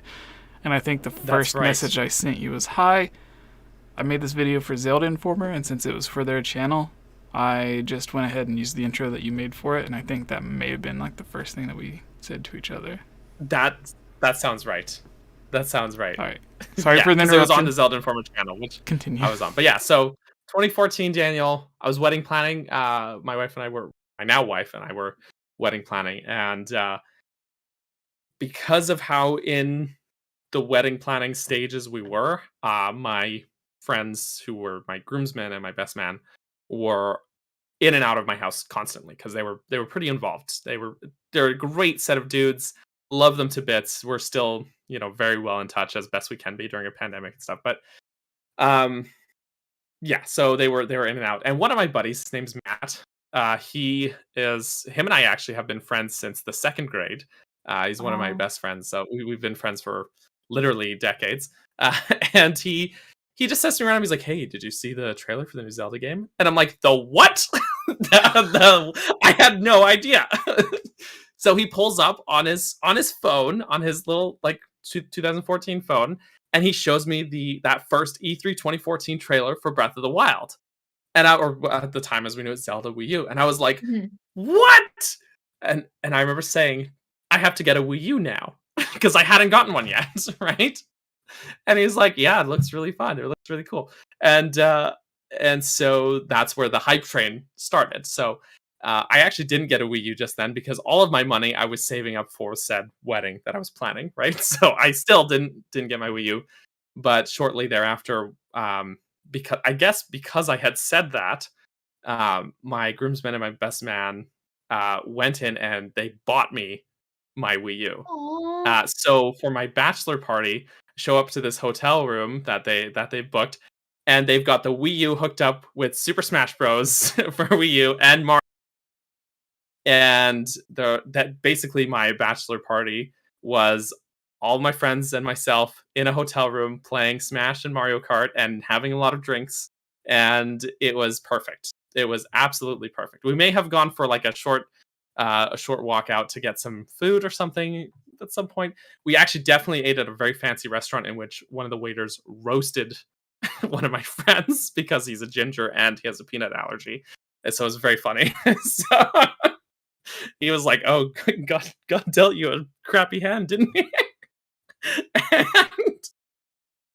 it was great. We had a great time. But anyway, so I had my Wii U. I had a couple of games, and I was like, this for me was like my re-entry into gaming because I had fallen off with gaming basically because my son was born, and he was born in 2012, and basically I was a new dad with a very young child, and I just didn't have time. So that's just life. That's life. It's never that I wanted to stop gaming. I just, I was working and then dadding, and how it goes. So yeah, that was like my being pulled back in because now I had a nice new console to actually play some games on, and then I got Super Mario 3D World. I bought Yoshi's Woolly World, and I was like, I bought a whole bunch of retro games off the Virtual Console, and I was like, just pulled back in, and I kept getting excited for this new Zelda game that was coming out. Right, I was like really on it with that, and so fast forwarding a little bit later, I started to try and I was making my own videos on my old YouTube channel, which which is really bad in hindsight, but it was actually a shared channel that my brothers and I were all making videos on, but it was mostly me at the time. And at one point, I see on Facebook, Zelda Informers, one of the pages I follow, all the Zelda news. They posted the job listing that they're hiring for a news editor role, basically. So I'm like, okay, what the hell? Maybe I'll do it. Maybe I'll not. I don't know.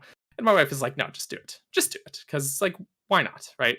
So okay, sure. So I go to submit the application, and they ask for a writing sample, and I'm like, well, I don't have a writing sample on hand. I guess I could write something. On the other hand, I just made this video the other week, and I wrote that script. So I'll just attach that, and I just attached the link to the video, and I said, I don't have a writing sample on hand, but I wrote the script for this video, so you can still get a taste of my writing. And so then I send it off, and I don't expect at all to hear back. I'm like, okay, that's it. At least I shot my shot, right? And then I actually do hear back.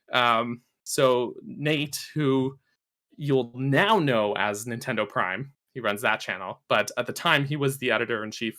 He was the big boss man at Zelda Informer. He reaches out to me and he's like, yeah, I want to bring you on, but not to do a news editorial position. I want to bring you on to work on YouTube videos because I liked the video you submitted. So I was like, oh, dang. All right. So this is weird timing for Zelda Informer because this is around the time where Zelda Dungeon was buying out Zelda Informer as well.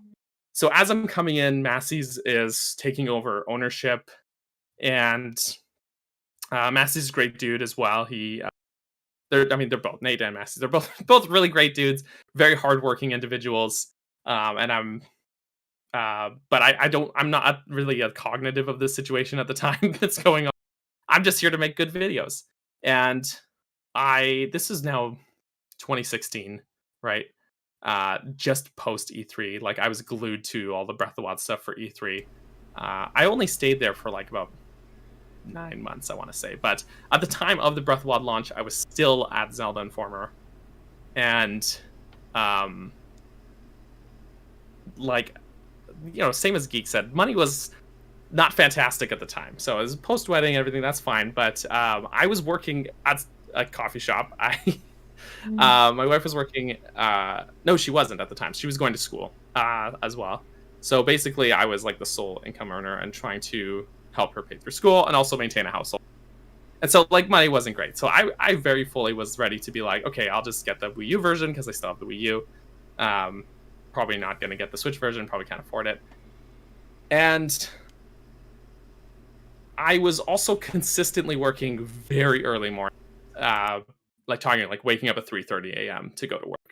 So it was very much a daily routine for me to nap on the couch because I'd be so tired in the afternoon, right? But I remember distinctly the Thursday night, the night before. It's probably like 6 or 7, and my wife, she says to me, she's like scrolling through, she's like, "Oh, I just saw that EB Games is basically our Canada's GameStop." She's like, EB is having a midnight release for the Switch and for Breath of the Wild.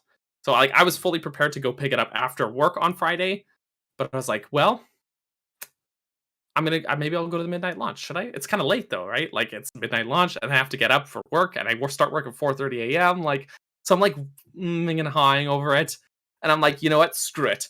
I called in sick. I called my work and I'm like, I'm sick. I can't go into work tomorrow. Sorry, guys. Yeah. I called in, said I had a sore throat. To my credit, I found someone who was willing to cover my shift. I did that. I didn't just leave them high and dry, but I was like, screw it. I called in sick. So I went to this midnight release. I got there. It was probably 6:30 p.m., something around that time, I want to say. And I put it out there online. I messaged a few friends like, hey, I'm waiting at the midnight release. Does anyone want to come keep me company? Anyone want to come chill with me? And most people are like, I'm sorry, no, I don't want to do that. But a couple of people came by. One of my brothers actually came and chilled with me for about an hour just to keep me company. And then he had to leave and go do something else. And then one of my best friends actually came, my best man as well, the one who bought me that Wii U, came to hang out with me for a couple hours as well. And we actually got to demo the Switch. There were some Nintendo employees who came out with the Switch and they were demoing 1-2 Switch for people. And so I got to actually try it out in line. And actually, it was funny because later on, talking to Kayla, she's like, I know that guy. So it was funny. I was going to say that was basically Kayla's job. Yeah, it pretty much was, yeah. But she wasn't at that event, which would have been a really funny coincidence, though. But according to the Nintendo rep, when we demoed 1-2 Switch, we did the quick draw game, where it's like the, like the Wild Gunman style game. And normally, you both try to do the draw, and then whoever shoots first wins. We tied so many times. It was like a complete draw. And the guy was like, I've never seen this many draws in one match between like two people like this before. We did it probably like 6 or 7 times in a row where we just kept drawing. It was really funny. But as it goes, it was a long wait. I was again waiting there for from 6:30 onwards to this midnight release. But the EB was very disorganized and very slow moving. So I actually didn't get out until about 3 a.m. Oh my and gosh. and the whole time, the guy who was running the lineup was on this big power trip. He was such, for lack of better words, he was an a-hole. he was like yelling at people in the line for like stepping too far out of line. He was like, if you even leave to go to the bathroom, you lose your spot in line. And there's this many tickets. And if you don't have a ticket, you can leave now because you're not getting your thing. And so I had a ticket. So I was like, I can't leave. I can't do anything. Right. So I'll just pee myself. Basically, right? So at one point, while my friend and my brother were there, I was like, hold my place in line. Don't let that guy see. I'm going to the bathroom. But then once I was alone, there was nothing I could do except hold my pee for 6 hours. And so, so that was a bad time. And I distinctly remember that there was this lady she wasn't directly in front of me in line, but she was pretty close. And she was probably the most annoying person I've ever had the privilege of listening to. She was talking nonstop the whole time for 6 hours. And I had my 3DS with headphones in playing A Link Between Worlds while I was waiting. And Smart. I just couldn't stop hearing her. She was so loud, and she was just a know-it-all. She would butt into other people's conversations constantly and just start talking over them. And she was just this big note. It was really annoying. But yeah, anyway, so eventually, it's like I said, it's about 3 a.m. I get to the checkout, and they're like, okay, what are you grabbing? And it's this moment of truth because my phone has now died, and it's Thursday night before payday. I actually don't know if I have enough money. Ooh. I don't actually know if my payroll has come through yet or not. Because usually it comes through just sometime between midnight and when I wake up or something, right? So I'm like, I have no idea if I can afford this or not. So I'm just gonna shoot my shot. So I'm like, okay, if I can't afford it, I'll just get. But maybe I can. Maybe my payroll has come through. And so I grabbed the Switch. I grabbed 1-2 Switch and Breath of the Wild and a couple of amiibos. And I remember just distinctly holding my fingers crossed as I'm putting in my PIN. But then it was approved. And I checked my bank account later, and it was a margin of 10 minutes between when my payroll actually came through and when that transaction took place. Good thing that line was long. It was such a good thing that it was a long lineup, and it took that long, because if they had actually been efficient and I'd gotten my console at midnight like I was supposed to, I wouldn't have been able to actually get it. So it was it worked out for the best. But as I mentioned, my phone actually had died well before I even made it to the front of the line. And so my wife didn't know where I was. She thought I was supposed to be done by midnight. And she was freaked out. He's not dead. Yeah, basically. So I managed to get a cab home because I was transit has shut down. It's 3 a.m. The EB, not GameStop, the EB I was in, it was actually in another city. So I'd have to take how I got there is I took a train over. But yeah, I couldn't get a train back. So I took a cab. It wasn't too bad. It wasn't too expensive. But yeah, I got home and she was like, what the hell happened? Where were you? And I was like, okay, it's okay. Sorry. We get it all. It's all sorted. We're all good. And I'm like, I want to play this now, but I'm too tired. So Fair. And I was planning to do an unboxing video and a stream on the Zelda Informer channel and stuff, but I was just too tired. I was like, okay, I called in sick to work tomorrow. And I distinctly remember thinking, if I hadn't called in sick to work tomorrow, I'd have to wake up in 10 minutes. I distinctly remember thinking that. I'd have to wake up in 10 minutes. So I didn't. Thankfully I'd called in sick to work. Sorry, Michelle, if you ever watch this. And so I go to sleep. It's all good. I wake up in the morning. I take my son to school. No, actually, I don't take my son to school because I was supposed to be working that morning. So my wife actually took my son to school. So I woke up. He was already at school, I believe. And I'm like, okay, I'm just gonna sit down and play. I hooked up my capture card so I could record it. I still have that footage because it's almost sentimental. And I just played. It was like 10 a.m. I started playing. I had to stop to go pick my son up from school. And then I brought him home, and then I kept playing. And I played the whole day. And I distinctly remember I got off like the plateau, having a heck of a time. Like, we were talking about getting one-shotted. I distinctly remember this is on normal mode. There's mostly red bokos. That first blue bokoblin that you find, it's like inside the skull rock on the plateau, killed me so many times. It's embarrassing. And in hindsight, so I'm like, humbling. it totally is. And in hindsight, I'm like, I'm so much better at this game now.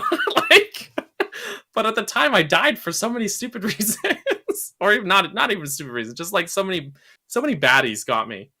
But I distinctly remember at the end of the day, you know, I basically spent the whole day playing, and that was my day. And again, like, my wife knew that this was going to be the case. She knew, right? Like, this is going to be my day. I remember sitting on the couch, you know, kiddo's gone to bed. My wife's actually gone to bed too, because she had like school in the morning and stuff. And I'm sitting on the couch, and I'm at the stable, the Dueling Peaks stable. And that's how far I had made it. And I was just like, I want to keep playing. But again, like the night I had the night before, the way my sleep schedule was, it was like 11 p.m. I was like done. I was like literally falling asleep on the couch. and because of that, now every time I hear the stables music, I start feeling kind of like sleepy. Like there's an association in my head there with the stables music and me sleeping, because I'm not even sure like how long I was like in and out of sleep, just like at the stables for like probably half an hour before I was like, I need to just go to bed. But yeah, it was the most wild like game launch for me ever. Like, there was so much stress of just staying in line and holding your pee for 6 hours, getting yelled at by some minimum wage employee who's running this lineup and on this huge ego trip, listening to this cranky lady, and then catching a cab home and being, you know, having my phone dead, and just like all of this stuff. It's like, it was an unforgettable experience that I would not recommend to anybody, but it was kind of worth it, because like it solidified for me just like how amazing this game was. It was I would do it again for Breath of the Wild at midnight if I had to go back. I would just drink less liquid during the day. So that's the end of my story. It was unforgettable launch. Mm-hmm. Yes. So how about that Kirby demo? Kirby! It looks great. The demo, I actually played the demo today, and it was really fun. It was really, really fun. I downloaded the demo. Maybe I'll have time to play it someday. No, that was a great story from both of you. I'm sorry, my story Yours was good. My story was just stupid, sentimental. It's like, oh, it brought us all together. You know what? It did bring us together though, because it was like shortly after that that we started working together, and we wouldn't have if not for this game being like the center of our focus on making videos. Mm-hmm. And then it wasn't long after that we started this podcast. Yeah, I think. Did I message you, or I said something like who likes podcasts or something like that, and then you messaged and was like, I like podcasts. I do like podcasts. I think they're very fun. Yeah. I lost 3 years off span telling the story, because it was just that traumatic a story, and it's also a story that spanned like 3 years. So so it makes sense. I relived them in that moment. But no, you're totally right. This totally brought us together, because it's like, without this game, there'd be no, like, the hype, the amount of like YouTubers that came about during the hype to this game. It was like a huge amount, and I feel like there's not as much with the sequel. Like, not as much of a hype train going, as far as like content creators with speculation. I remember 𝗏𝗵𝗆 had like this whole series, the Zelda Unknown thing, like just talking about. He had like hours of speculation based on so little footage of the first game, and I was eating it. And we were all eating it up, right? Like it was good, it was well-made content. And so you know, like all these YouTubers like got the rise from that like few years of speculation, basically.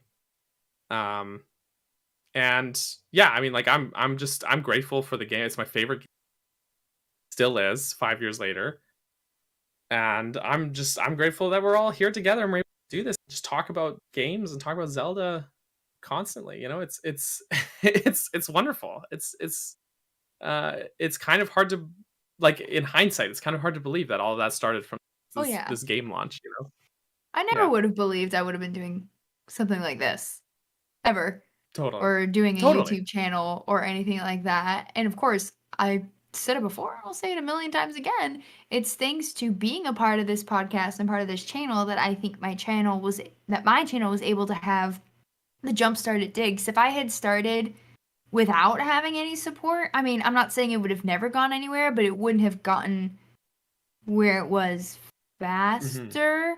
I mean, I know what set it off was my reaction to an Endgame trailer and then my Breath of the Wild 2 reaction where literal tears. I broke. That reveal just broke me. It broke a lot of people. I'm not the only one, but you know, telling people like, yeah, I'm sorry, YouTube channel, like even though people didn't really know who I was, they knew, oh, like, oh, you're the one that does some of the voices. Oh, we like your voice on the channel or whatever. And you know, Hmm. so within a couple weeks, I had a couple hundred just ready there to support me, even though it was me talking about what a stupid idea it is to make a Zelda movie, but also how it might be plausible.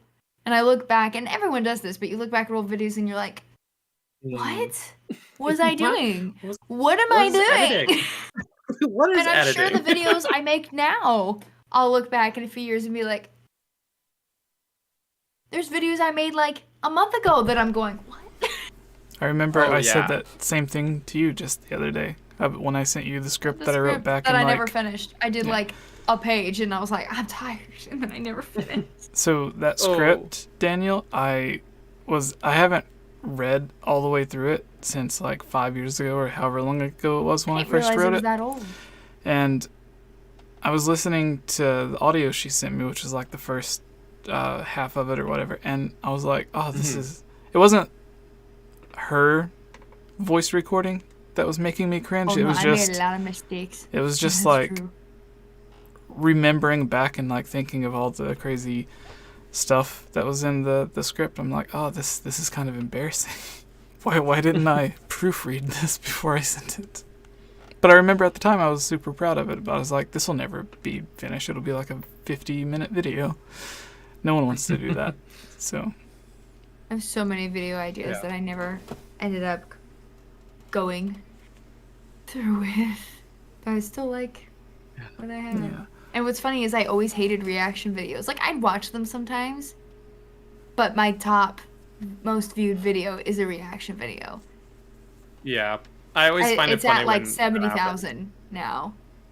Like I'll put like a week into this video and like, you know, give it a lot of editing and finesse and polish, and Yeah. I'll just like record a reaction video that has like zero effort put into it. It's just like a reaction, and it'll get the same amount of views, and I'm like, should I even bother making other videos? Like but no, I mean, it's worth it, obviously. But you're totally right about looking back. I like, even recently I redid about 25 of my old thumbnails because I was Mm. looking back at some of these old videos. I was like, man, these thumbnails are ugly. Like, I so thought about doing that once, but I would only do it for videos that I'm still proud of. There are some videos that I'm like, right, no, I don't want people to click on that. Don't look that's at that. okay. Don't. Yeah, but They're so for bad. my dungeon videos, like for all of Ocarina of Time, Majora's Mask, and Wind Waker, I redid all those thumbnails. And the Wind Waker ones are Mm. mostly the same, but I just like tweaked the fonts and stuff. But like I overhauled all the N64 ones.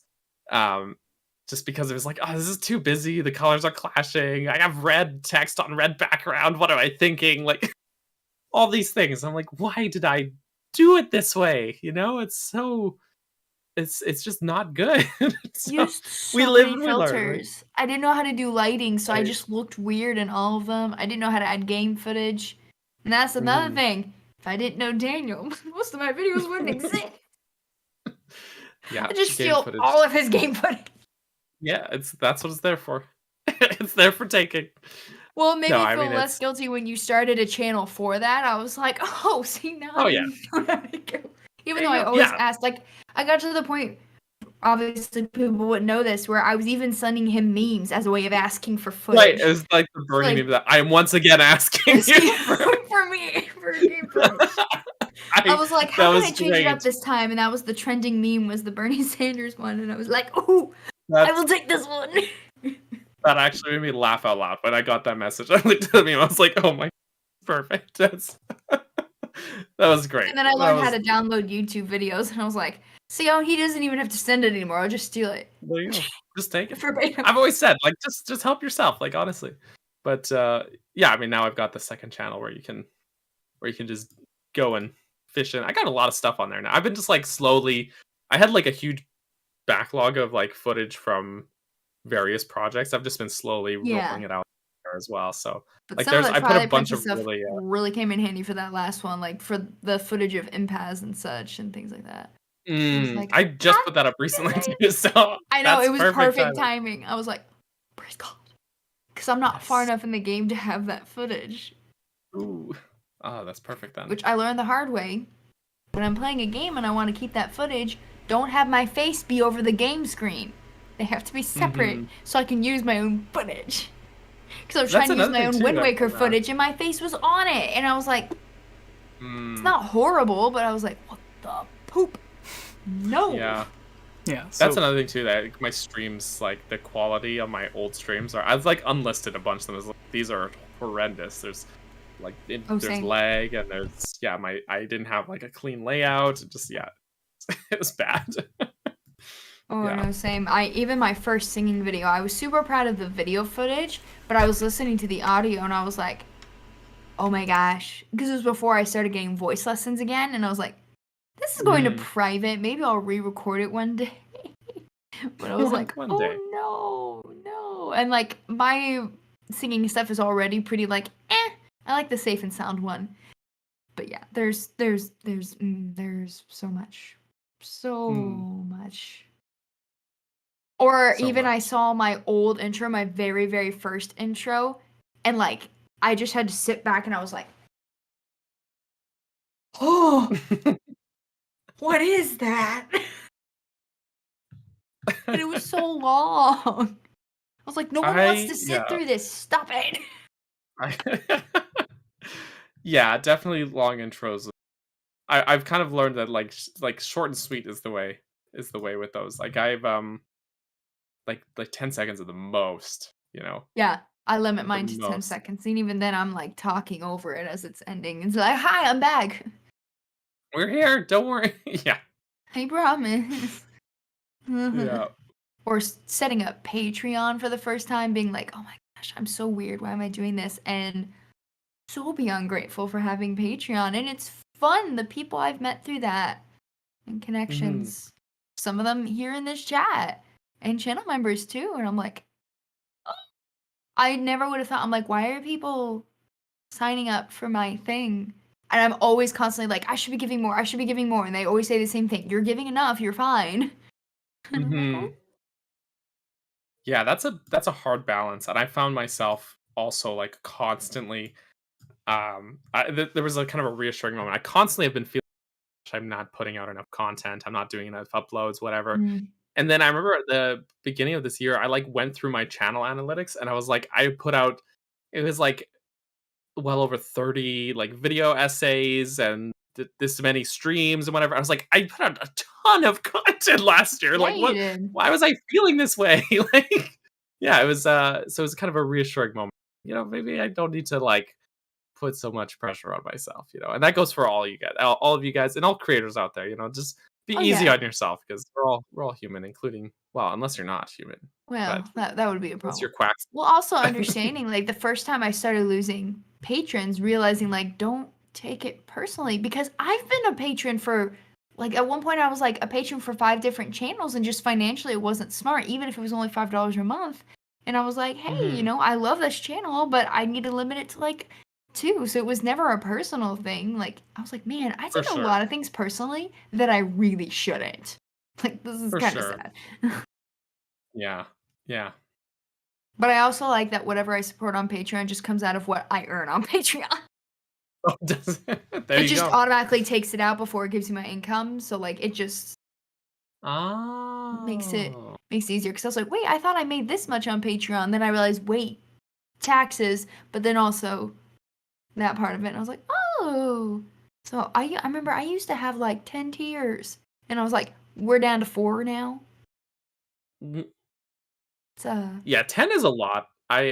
Yeah, that's I think It's 4. because I wanted to have like a little most bit for everyone. simplified. It was mostly because I wanted to have all the cool names. I wanted to have a tiered for like each geeky thing I was a Right. part of, and I was like, you're just gonna have to be simpler. Because now I have like $1, $5, $10, $25. That's it. It's like I'm trying to remember how many tiers I think I also have 4.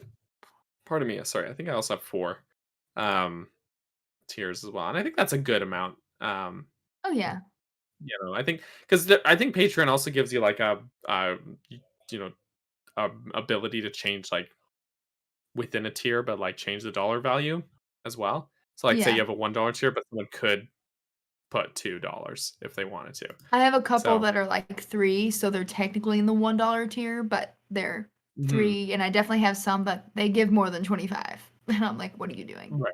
But Well, okay, yeah, but we love I you love it. all. Yeah. But Jesse, how are you? I remember Jesse's early work too with baby Layla. With baby. Well, I was like, that was the thing oh, too, is that like whole hype train leading up to Breath of the Wild is totally how I found like Jesse's channel, because I remember finding through Zelda Informer, it was like Commonwealth. There was a video I remember Commonwealth and McIntyre did a collab on about like the Breath of the Wild map or the Zelda redo map at the time. And then that was like the catalyst, and then I started finding a bunch of other channels among Jesse's as well. So I was actually a fan of Jesse before I was on this podcast. So me too. what do you know? I was a Like, viewer. never would have thought. Yes, Well, thank you guys. it's a good time. It's because we like you, dude. Just because you're a down to earth, honest Oh dude. yeah, oh yeah, debunking all of the crap too. Yeah, I'm That's a trying big to deal. think. The first channels I found, I wish I could remember the channel because I was looking up Let's Plays for Twilight Princess because I had like started it when I was really young, when I was 11, but then I just never finished. Zelda Master? And then Mhm. my brothers fell out of it, I fell out of it, but I had found a channel with a Let's Play. And I remember thinking, this guy's voice does not match the atmosphere of this. But now I associate it with the same thing, but I can't remember his channel was called. And then I started seeing things. This was when theories about the timeline were coming out, before the timeline became official. So I was watching all of those, and that's how I found Jesse. That's how I found Commonwealth Realm. That's when I found Vortexy Gaming way back when. And Vortex, it was good. real The good. goat. Oh yeah, she had some really good stuff. And then also, surprisingly, I watched a lot of HMK, which if you know me, I don't swear. Like, it slips every now and again in private, not on stream. That's one of the things I like, is that I can make my streams PG. But surprisingly, I watched a lot of his. And Gerard, completionist. Even though I have Yeah. never ever completed a game. But I watch a lot of those just because it was We interesting. met him You don't have to. because of Does it? Gibbs, right? Sorry? We met the completionist because of Gibbs, right? We did meet him because Oh, of that's Gibbs. right, y'all did Because he that. was at E3. We were there, but like, Gerard was at E3. And what happened is we were sitting at that GameSpot press conference. They were doing the interview with the guy that was one of the Xbox bosses. And it was a really neat interview. He had like brought his Switch up with him because Xbox loves Switch. and this is why console wars are dumb, people. Everyone's bickering about console wars, and then the guy that's like the head of Xbox walks on stage and is like, I brought my Switch with me. Because we all just want to yeah. play games. Yeah, we do. But we're sitting there watching this and chit-chatting amongst ourselves and stuff. And then Gibbs saw Gerard from like the other side of the convention hall, I swear. Like, it was like across, it was past the thing we were watching, and he was just walking, and he's just like, there's Gerard, and he just gets up and starts walking, and I was like, okay, I gotta, I'm a fan of the completionist too, so I'm gonna get up and check this out. So I started following, but then as Gerard's kind of getting farther away, Gibbs starts to like pick up the pace to catch up. And I'm just gonna like put this out there. Gibbs, like, if you've seen like photos with all of us together, Jesse's really tall. I'm like, I would say on the short end of average height. Gibbs is not a tall guy. He's shorter than me, pretty significantly. He's a short, stout kind of guy. And somehow he just hoofed it. Like, he didn't run. He was on a mission. He was just walking. He was absolutely walking. He was on a mission. He was walked, but extremely fast somehow. And I had to like run to catch up to him. And Gibbs, he never broke a sweat. He just walked like extreme, like it was like someone like hit fast forward on Gibbs walking normally. Yeah, it's like the crowd of people just parted. He just went through. Like the Red He did, Sea. and I remember having to like run around people and stuff, and I'm like, how did he do this? How did he so fast? And I catch He's up from to Texas, Gibbs. that's why. And probably because he was also like in the military, and he probably has like yeah. So I'm a wimp. Just putting that out there. So I remember catching up to Gibbs, and Gibbs was already like mid conversation with Gerard. Like he had caught up, struck up conversation, and then now was mid conversation by the time I caught up, running to catch up to him. And I remember them I remember catching up and hearing them complimenting each other's beards. And it was the funniest so thing. accurate. And I was like, I had just run, so I was a little bit out of breath because the convention center is pretty big, guys. Just putting that out there, it's pretty large. So we ran from like one end to the hall to the other, basically. And I just caught up, so I was out of breath, and I was a little starstruck because again, this is a guy who I'm a fan of, right? And so Gibbs just like very confidently and very casually is like, oh, and he introduced me. He's like, this is my friend Daniel, whatever. And I'm just like, totally like starstruck. I'm just like, hi, I'm it's nice, and like just stammering. It was absolutely embarrassing. But we got a nice photo with him, with with all of us and Gerard, and all just giving the thumbs up. And yeah, it was great to meet him. He was very nice. He was like he was really relaxed and really chill. And I told him, I was like, I'm a big fan. I really like your videos. And he was just like, I'm super glad you enjoy it. Thanks for supporting the show. And he was just like very relaxed and chill and kind. I was kind of like really relieved about that, because you never know how people will actually be meeting them. You never know. Like, they might be a total jerk or whatever. So it was great. It was awesome. But yeah, But I had to. cool. Things like It was that. cool. Yes, and then that year we met Kit and Krista, and the same thing happened, and I got totally starstruck. And there's a very embarrassing photo that I, for some reason, online, where we're taking a group photo, and everyone's smiling except me, and I'm like, and just making this stupid face. And so the next year, I had to like remind myself. I was like, if you're taking a photo with someone, even if you're a fan of them or whatever, smile for the photo, Daniel. So yeah, so it was great. It was embarrassing, but great. Yeah, good times. We got way off track here. Jesse, take us away. What are we talking about now? I don't know. I was gonna say I really enjoyed meeting all the kind of funny people. Yes. At the E3, since that's what we were talking about, apparently. Yep, apparently. These conversations just going up to whatever direction. Yeah. Because Greg was like, to go to one of those, but I am kind of glad I got to see that Breath of the Wild 2 trailer on my own. Yeah, I mean, in hindsight, we were like yelling, and it was a little over the top. Oh no, that part would have been fine, but at the risk of sounding prideful, that is my most viewed video. And like, I always like, I don't care about the amount of views, but one time I was like, well, which one is the most viewed? And I thought it was at like 8,000 maybe, and that's when I discovered I had several videos that were up further, just for whatever reason. And I was like, because it's someone went, look, this girl's crying about Breath of the Wild, dude, look.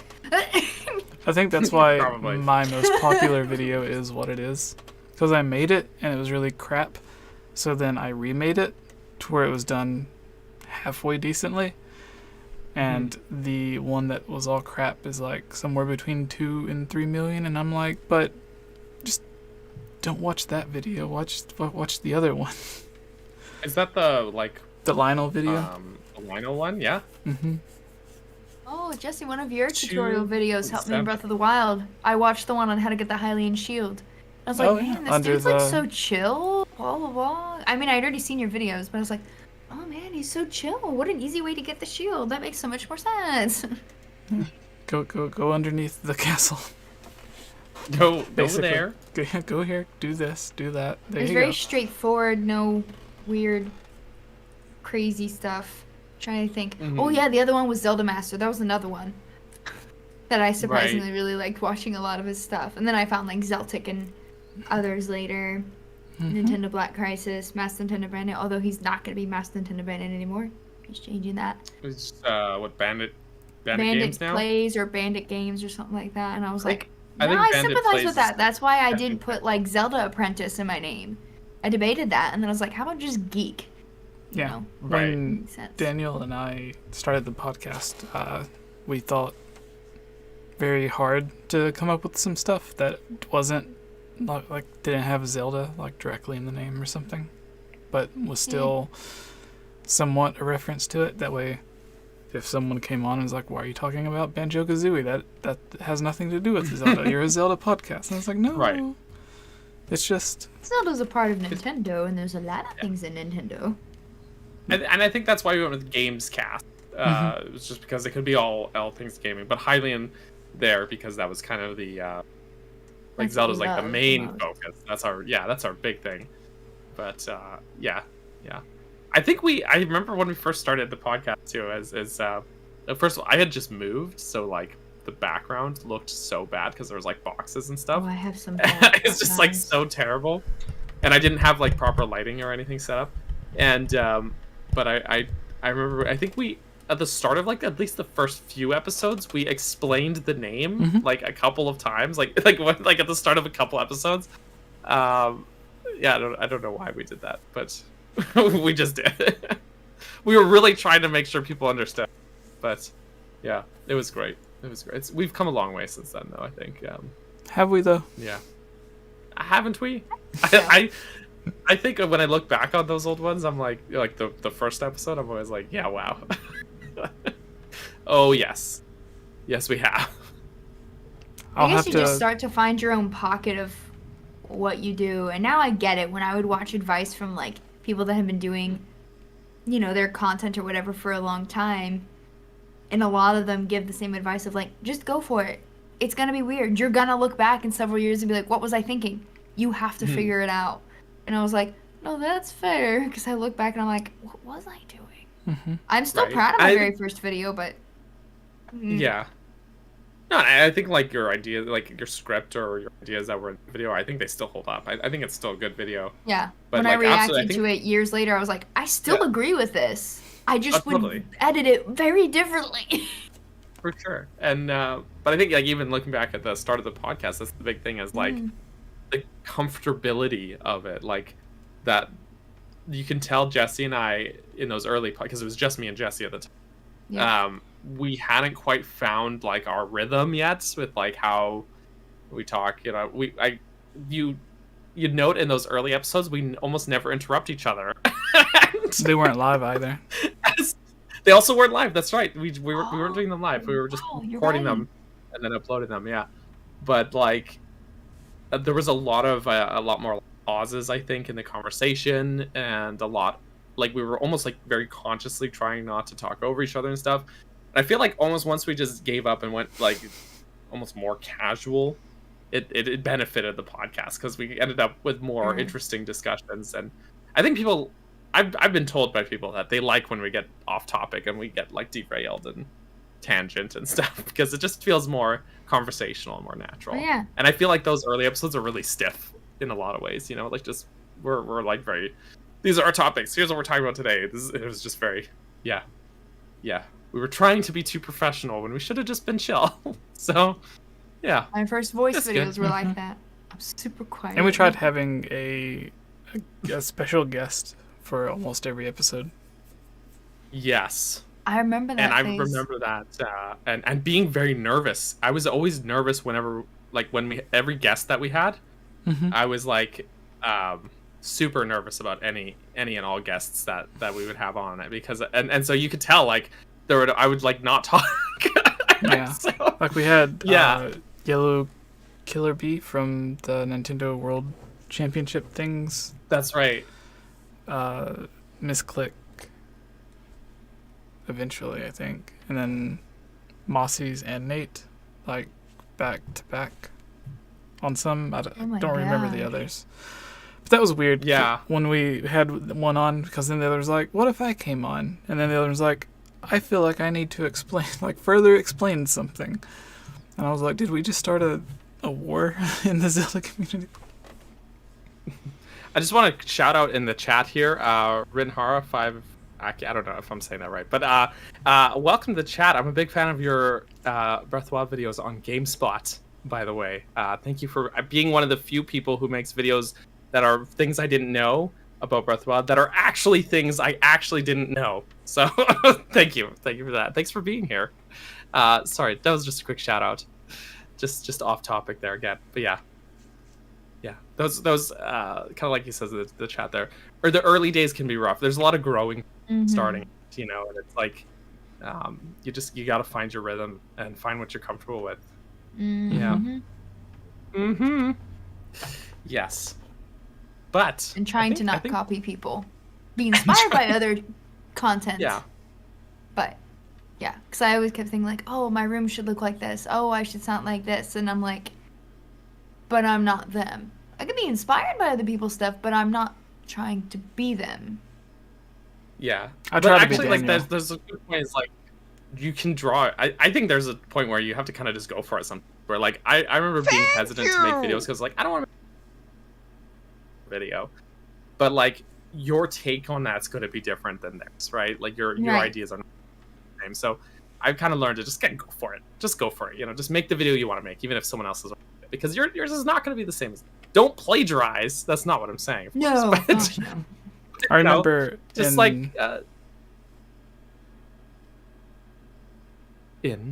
I was gonna let you finish. Sorry. No, I'm letting you finish. Oh, I was gonna say, I remember when all of us got together to start the Chamber of Sages or whatever with, like, Zeltec and Dr. Wily and Commonwealth and HMK and all of them. We would collectively try to come up with ideas. That way, if someone had plans to make a specific video, then we would try to come up with another video. That way we wouldn't be, like, stepping on the other person's shoes or whatever, or toes, however you want to put the phrase. Right. But I think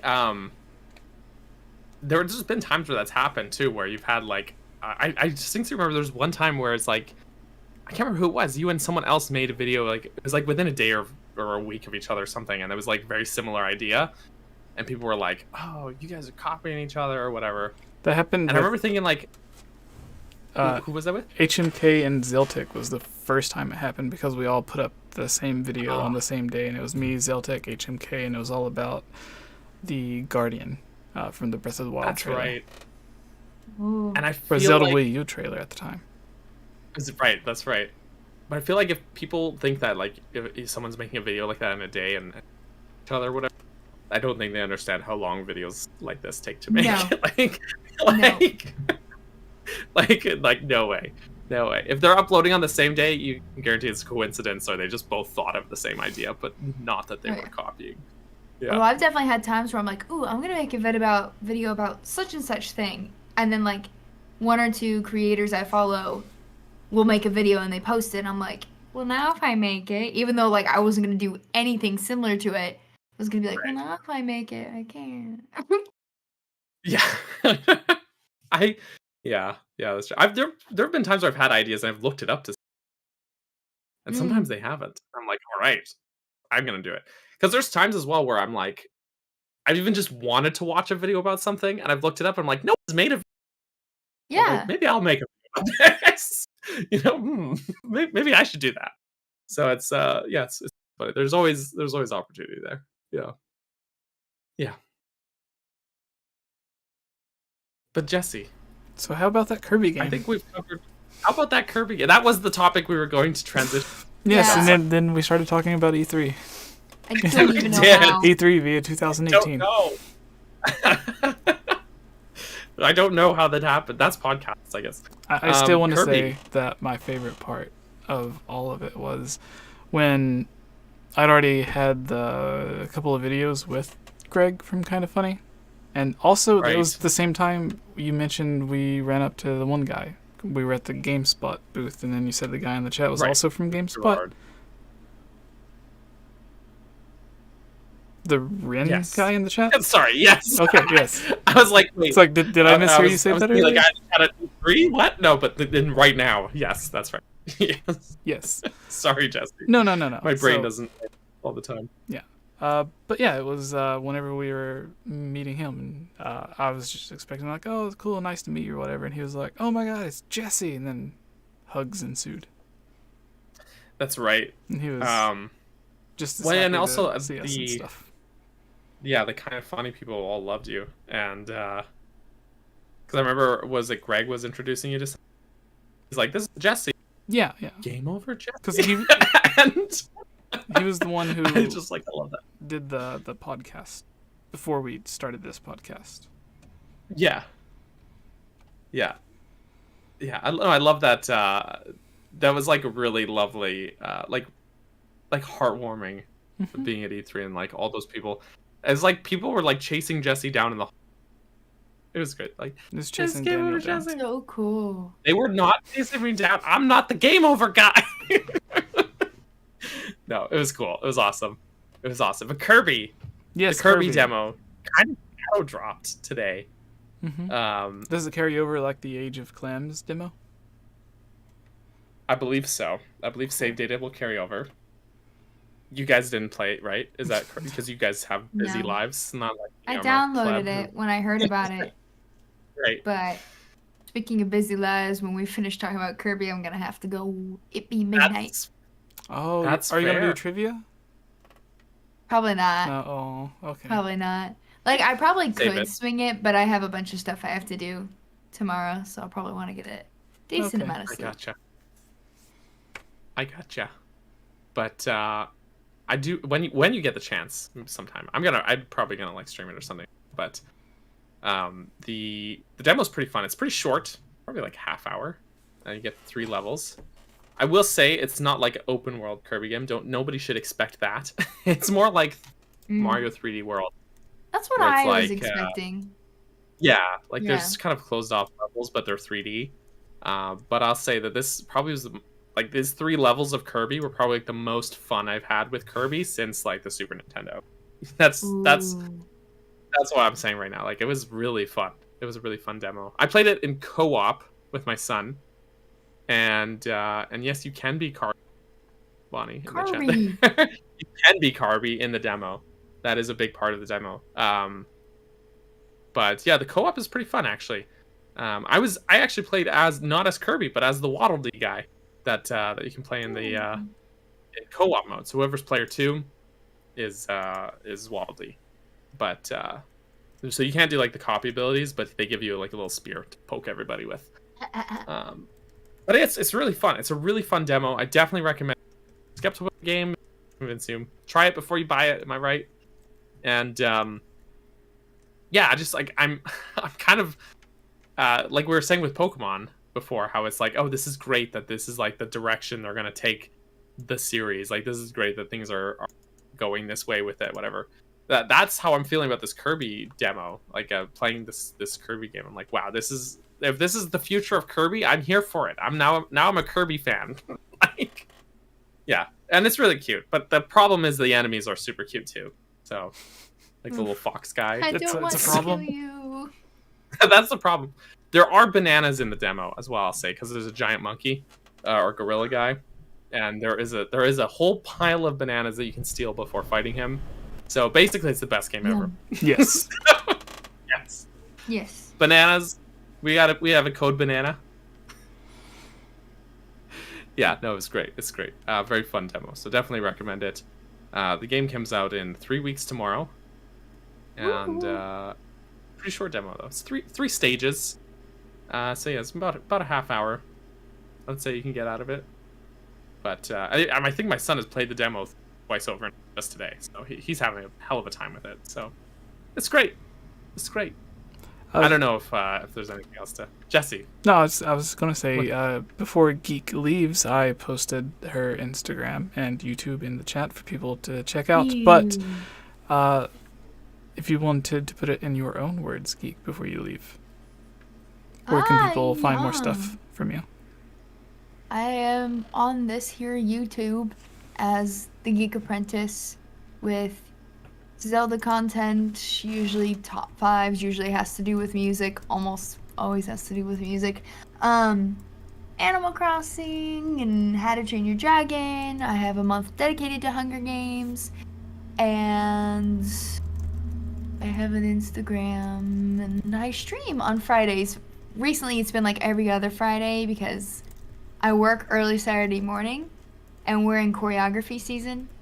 So what's been happening is like I'll be like an hour before going to work that my boss will let me know like, hey, I need you to have such and such choreography ready for tomorrow. Well, I don't get home till 7:30, half an hour before I would normally stream.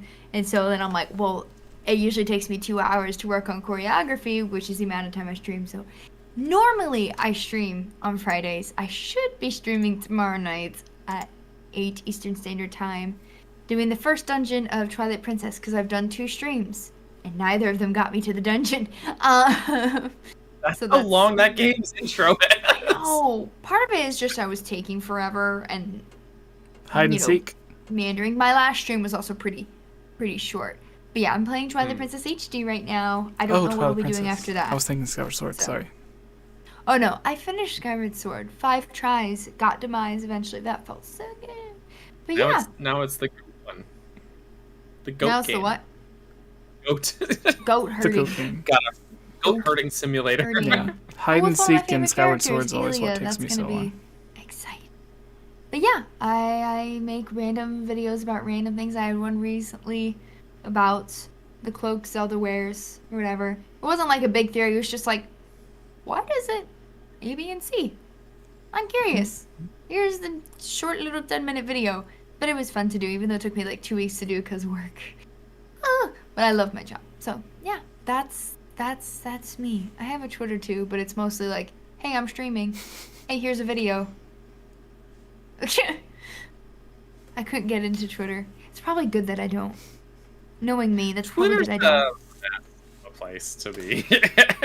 Yeah, some people are really good at controlling themselves on Twitter. I wouldn't be. So I'm like, it's better that I just leave it as this. Yeah. I mean, I find that with most social media, it's kind of what you make of it. Like, it's depending on Agreed. Follow. But then there's a lot of times where something random will come up that, like, I don't follow the person, but someone I follow maybe liked it or something, and it'll come up. That's what I don't like about Twitter. Like, that's enough internet for today. Yeah, that's what I don't like about Twitter. I don't like that I can see what other people like automatically, and I'm like, I don't want to see what they like. Leave it alone. But yeah, I'm actually about to permanently delete my Facebook. Not for like a very specific reason other than I'm not really on there anymore. I should just finally get rid of it. I don't need it.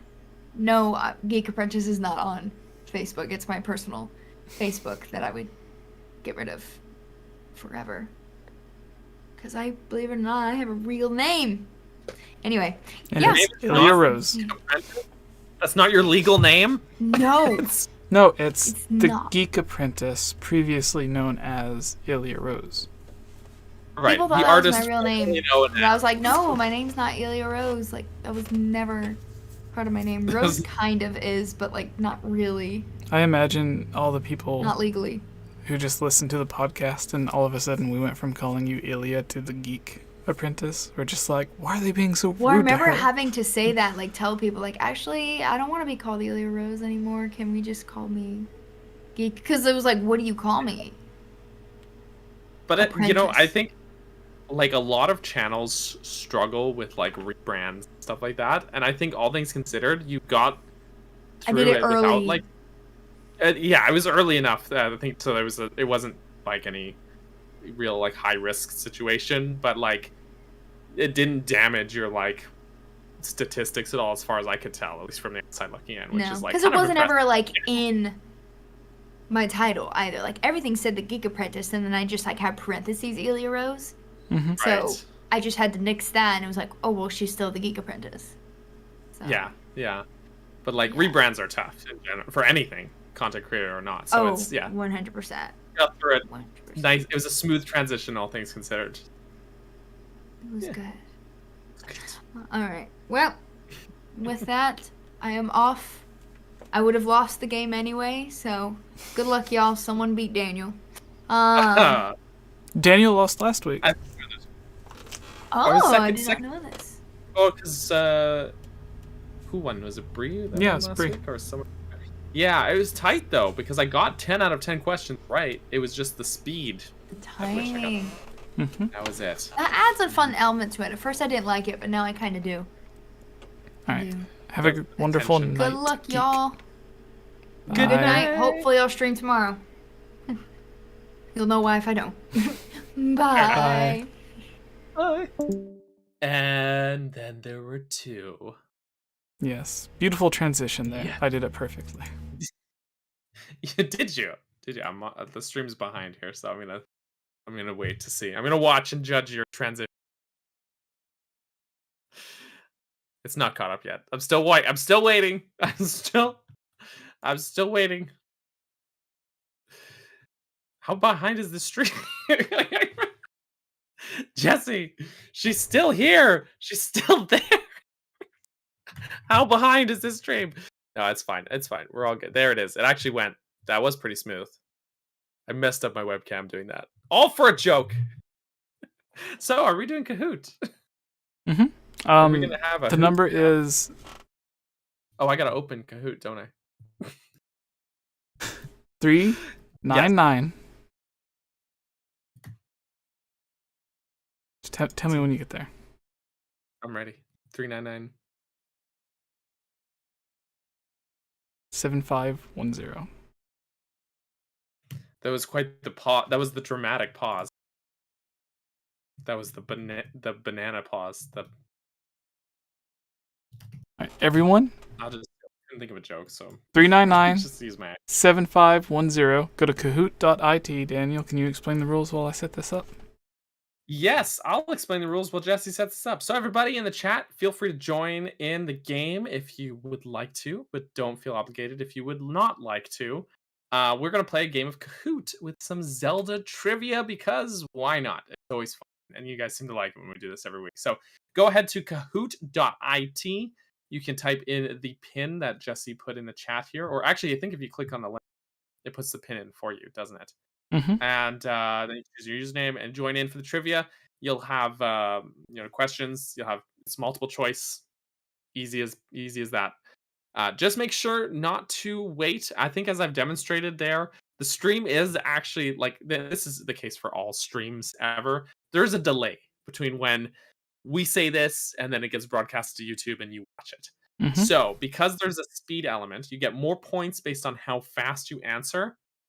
Don't wait for the stream. Just pay attention to the game in front of you and click on the answers as fast as you can there on your screen because otherwise you'll lose a lot of points. You'll lose your chance. You'll be at a big disadvantage. So make sure to do that. Don't wait for the stream. Just click as fast as you can. And good luck to everybody. It'll be 10 questions about. Is there a specific game you made it about this week, Jesse? I would say most are maybe Twilight Princess related. Okay, that's fair. So mostly Twilight Princess, I guess. But it could be. I think there's probably other stuff sprinkled in. Usually there is. Yeah, but yes, it's not just about getting the right answer. It's about getting the right answer fast. Yes. So you get points depending on how fast you answer and how correct you answer. How correct? Correct? Yeah, play along. Scale of 1 to correct. Whether it's your shoe, your iPad, your phone, your tablet, Daniel's shoes, the computer, laptop, TV, space Ghost to Ghost. You Right. can all of those things. Yeah, just pay attention to it, not the live stream. Otherwise, you'll be behind. Yeah. Feel free to tune us Yes. out. Feel free to tune a fish. Two. Exactly. I'm sorry. No. I'm sorry. Something about piano tuna fish. There, I nailed it. 10 out of 10 joke. Piano tuna fish. Did you? Something about piano tuna fish. That's right. I wasn't gonna say I'm the defending champion but I've won a lot of these things, but I've been losing more lately. And again, it's the speed thing, right? Because yeah, Jesse. I imagine curated these questions as well, so he's not going to be actually playing. He's just hosting the game. But I have not seen these questions or anything, so I'll be playing along with you guys. Yes, we have 9 people. There should be room for infinitely more people. If they want to join. I don't know. If they want. If they so choose.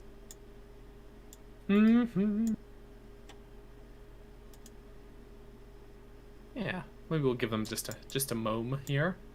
Just a mom. I'm just gonna... Who is it? We have Rin, Virum, Envy, Rin, Hara, Saki.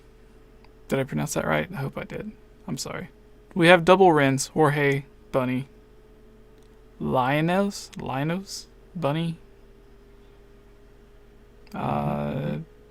Tanika. All you guys, Wait. if you want to join, you can. I gotta know. In the Kahoot lobby, quietest. Oh yes. Is that Natsu? Natsu, is that you? So we have Grog, which I think Grog is from Thor. Grog? No. Okay, so, That's not Grog from the Thor comics by Marvel? I don't think he's called Grog. Is he? Who? I know the guy you're thinking of, or maybe I'm thinking of a different character. Are you thinking But of we were Gore? joking. We were joking on my stream earlier today. There was a deer, a buck, a mountain buck, and I said it was Greg.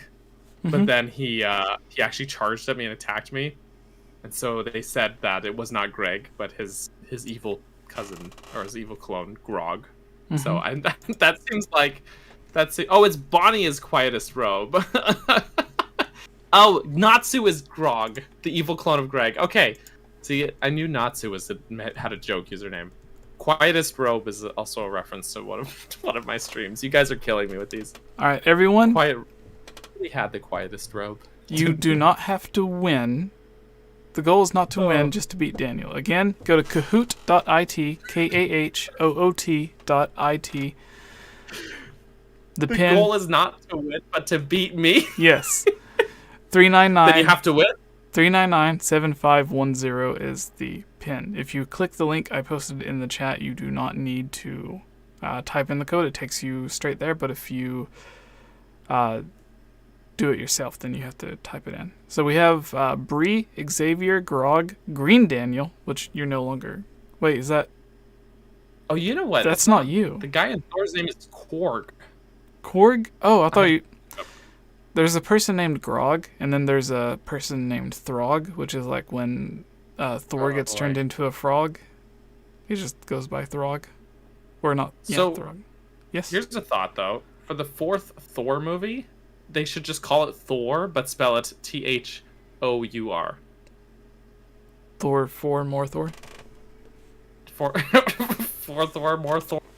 Say that 5 times fast. 4 Thor. 4. I said it one time. So we have Cap Thor, Bergerson. Thor. Are you Green Daniel or Cap Bergerson? I'm just Cap Bergerson. Who is Green Daniel? Because you're That's no a good longer question. green, correct? I'm no longer green. Yeah. The curse was lifted. Yeah, that LUT is only on the other filter for 3 people. Thank goodness. So we have Cap Bergerson. Batman! His movie came out yesterday. Batman's here. Yesterday his movie Is it came the out. Batman? I imagine. It's either Ben Affleck or other guy.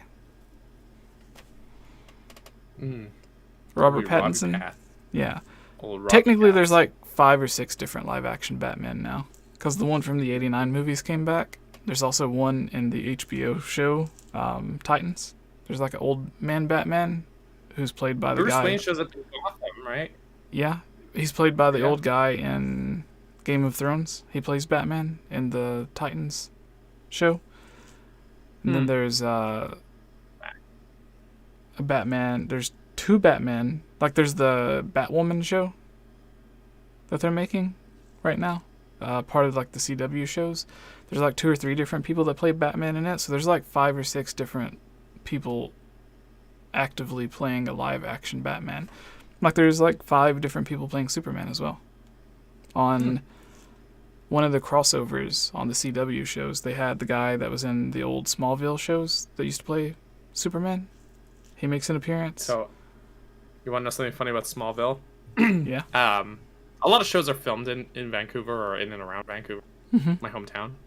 Smallville, the studio, like the place where they shot Smallville or where they filmed it, was like literally 2 blocks from my house when I was growing up. Okay, well, they are still filming 2 blocks from your old house then.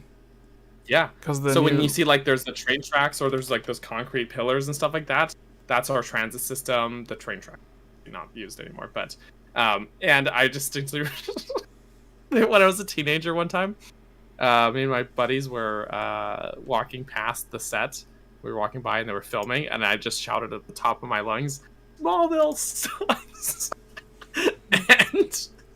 and they actually yelled back. They were like, "Screw you!" And I'll never forget that. It's my favorite Smallville memory. So I don't know if Smallville's actually good. I never watched it. Sorry, but yeah, it was okay. It was okay. That's what I heard. A lot of that. So they have the new guy that plays Superman. They had the guy who played Superman Returns in that movie a long time ago. Okay. So like it had like 3 different Supermen with each other. One of them was like Brandon Routh or whatever, because he also plays a different character in CW shows. So they were like, let's have him just play his old version of Superman. And it was like the Kingdom Come version of Superman, where like, yeah, it was really good. So there's like 5 or 6 different people that all played Superman in the past couple of years, and there's like 5 or 6 different people that play Batman. But then everyone wants to get mad because Robert Pattinson has a Batman movie come out, and they're like, oh, but I love Ben Affleck. And it's like, you know, Ben Affleck is recording a movie where he's still playing Batman because he's in The Flash. Yeah. And then they also have the '89 Batman in that movie as well. So like, there's literally like 5 or 6 different people playing Batman. Just because like another person gets cast as Batman doesn't mean that like they're the only Batman. There's too many Batman. Yeah, like on the CW show, they're they got gonna pull like a Power Rangers, and then they're gonna all come together to fight a giant evil alien. That's what They're the all crossover on CW was. They even had the TV really? show Flash and the Sweet. movie Flash meet each other. I love it. I'm all right. That's awesome. I Yeah. like that. Do you like TV show Flash? I've never watched it. Do you like movie Flash?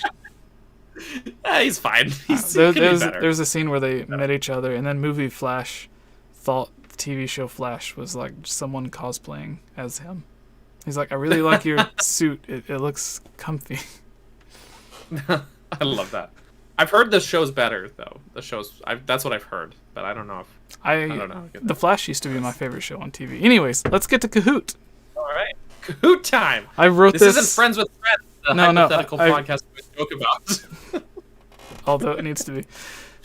It needs to be real. I explained that to Bree the other night, and I think she thought I was crazy or something. The Friends with Friends thing? Yeah. No, it's fun. It's great. So we have Kat Bergerson, Batman, Yes. Quietus Robe, Bunny Thing, I don't know, Arlie, Virum, Green Daniel, Grog, Xavier, B Fox, and Bree. So here we go. Starting in 3, 2, 1. I'm ready. Zelda Triforce Trivia 155. Woo! I hope I clicked the right one. I hope you did. Majora's Mask was released in what year? Daniel's birthday, 1999, 2000, 1998. I mean, my birthday's every year, so that's got to be correct. It was the same year as my birthday. Not my original, not my OG birthday though. Can everyone see? You can see all the questions, right? Yep, and it's showing the actual answer, not just like showing the shapes. Okay, so Ocarina of Time was 1998. Majora's Correct. Mask was 2000, and 99 The distant future. was nothing. Like alternative. Donkey Kong 64 and came out in yeah, 99. Zelda related. In an alternative stuff. timeline, it would have been like Master Quest or something probably. Look, If the 64 DD released. Was the game with the most bananas. No, so Jorge says, already with the release time questions, only knew that because of the epic commercials and TV spots from Majora's Mask. Yeah, they kind of went in heavy with the 2000 end of the world thing on the commercials. They did. So you know what? I remember some of those commercials being awesome for Majora's Mask. Mm-hmm. I remember there was one where they're like, the world's gonna end in 72 hours, and they have like the Majora's Mask moon, but it's like above a real city in real life. Mm-hmm. Everyone's like, ah! It was Vancouver. It might have been. It was Vancouver. A lot of stuff is filmed here. The Switch commercials were filmed here. It was probably Redmond. It might have been. To be honest. Yeah, it might have been. Which isn't far away from Vancouver. That's true. So, who knows? That's true. So yeah, I put the year questions in here because I think they're a bit easier, and I was trying to do some for easier questions because I know if it's like how many keys are there in the fire temple, people are gonna be like, that was too hard. It's too hard of a question. All right, so next question 3. Remember, everyone, do not play along with the live stream. Play along on your phone or your app or whatever it is. You don't need an app to play. You can just go use the browser. So yeah. Next question. Ooh, bunny thing I don't know is in first by 1 point. 1 point. 1 point. 1 point. What? What? Followed by that's Batman, and then Bree, and then Virum. All right, next question. 1 point though. That's wild. 2. Ocarina of Time. How many Know-It-All brothers are there? None. 𝗙𝗵𝗃 ate them all. 2, 3, or 4. I think it's that first one. That first answer. Those cats. I actually got it wrong. Someone said 𝗙𝗵𝗃 ate them. How many is there? There's 3. Is there not 4? Is there really only 3? I swear there's 4. No, there was a thing saying that there's a theory that there are 4 because it says that the 4th one may be the one who, like, I don't know. It was just like a theory. He died. Well, he's the one that, like, apparently put the sword in the training ground or something like that, or the signs next to Before he died. Something. Before he got crushed by the boulder. He did. He's like, that's it. He should have put the sword there and then the boulder, but no, he put the boulder and then the sword, and on his way back, he got crushed. Yeah. It's a crucial. You know what? It's I never stopped to talk to them. Like I talk to a kid or whatever, but like I don't need their hints or whatever. So I just like always skip bothering with them. You know. Breezing first. I don't know anything. I'm a fraud. Followed by Virum, Batman, Bunny Thing. I don't know. Daniel in 5th, but you're still 1 behind Bunny Thing. Still 1 point. Yeah. Yeah, because you both. I guess because you both got it wrong. So. Yeah. You lost. Equal, Bunny. You and me, Bunny. Let's go. All right, question 3. All right. I still have time to redeem myself. A Link Between Worlds released when? The year of the burger, 2013, 2014, 2012. I'm actually not sure about this one. These joke answers were hard to come up with. I actually was late to get this game. Oh, I was right though. Okay, someone is purposefully losing. They keep saying the joke answers. I respect them. At least they made a choice. It was after. So 2013, was the answer. It was after Ocarina of Time. 3D. Bree in first, right. Batman in second, Cat Bergerson third, Virum fourth, Xavier fifth. My very first Zelda game, yeah. Woo! It was a good one. I was going to do A Link Between Worlds was really good. I was going to do one that was kind of hard. I think it was when did Master Quest release? But then it released in different years because it came out late 2002 in Japan and then 2003 in America. Okay. So I felt that wasn't tricky. right. so I left it off. But that would have been a question. Next question. Ocarina of Time. Who became the sage of the Shadow Temple? 𝗙𝗵𝗃 Well, it was 𝗚𝗃. But which one? Batman has a streak? Oh, very nice. Very nice. It's a streak of gray from all the stress. A gray. It's a very stressful job. Oh, someone said Sheikah. It's 𝗚𝗃. Yeah, but... No, I know. Yeah. But that's not their name. That's not my name. That's not my name. But what about Geek? No one voted for Geek? It was... No one did that time. She could be the sage. If she wanted to be. Breeze is still in first, then followed by Batman, Kat Bergerson, Bunny Think. Bring her on the podcast. She did not. Me. she tried. No, okay. So she tried giving because I was talking to her while I was filling this out, and she was like, I was like, I need to think of a question, and she was like, you can put this, and I'm like, no, like that's cheating. Oh no. What was the question that she said to put? It was like, what's the name of someone? I don't know. And then like I caught myself typing it in, and I was like, no, that's. Oh no. That's not fair. Xavier said I'm delayed, so I didn't answer. Make sure you don't wait for the stream because it's behind. So just answer on your screen, not ours. Don't listen to us. Watch your own screen. All right. Next Don't listen to me, especially, because I'm not good enough to win, apparently. I've been dethroned. Next question. Wind Waker. Hero's bow is found in which dungeon? Daniel's Basement, Earth Temple, Forbidden Woods, Tower of the Gods. I know this one. If it's a question about a dungeon, I know this one. Yeah, it's not as tricky as the usual one, which like, which dungeon is it? Or like which weapon is found in the 4th dungeon or whatever.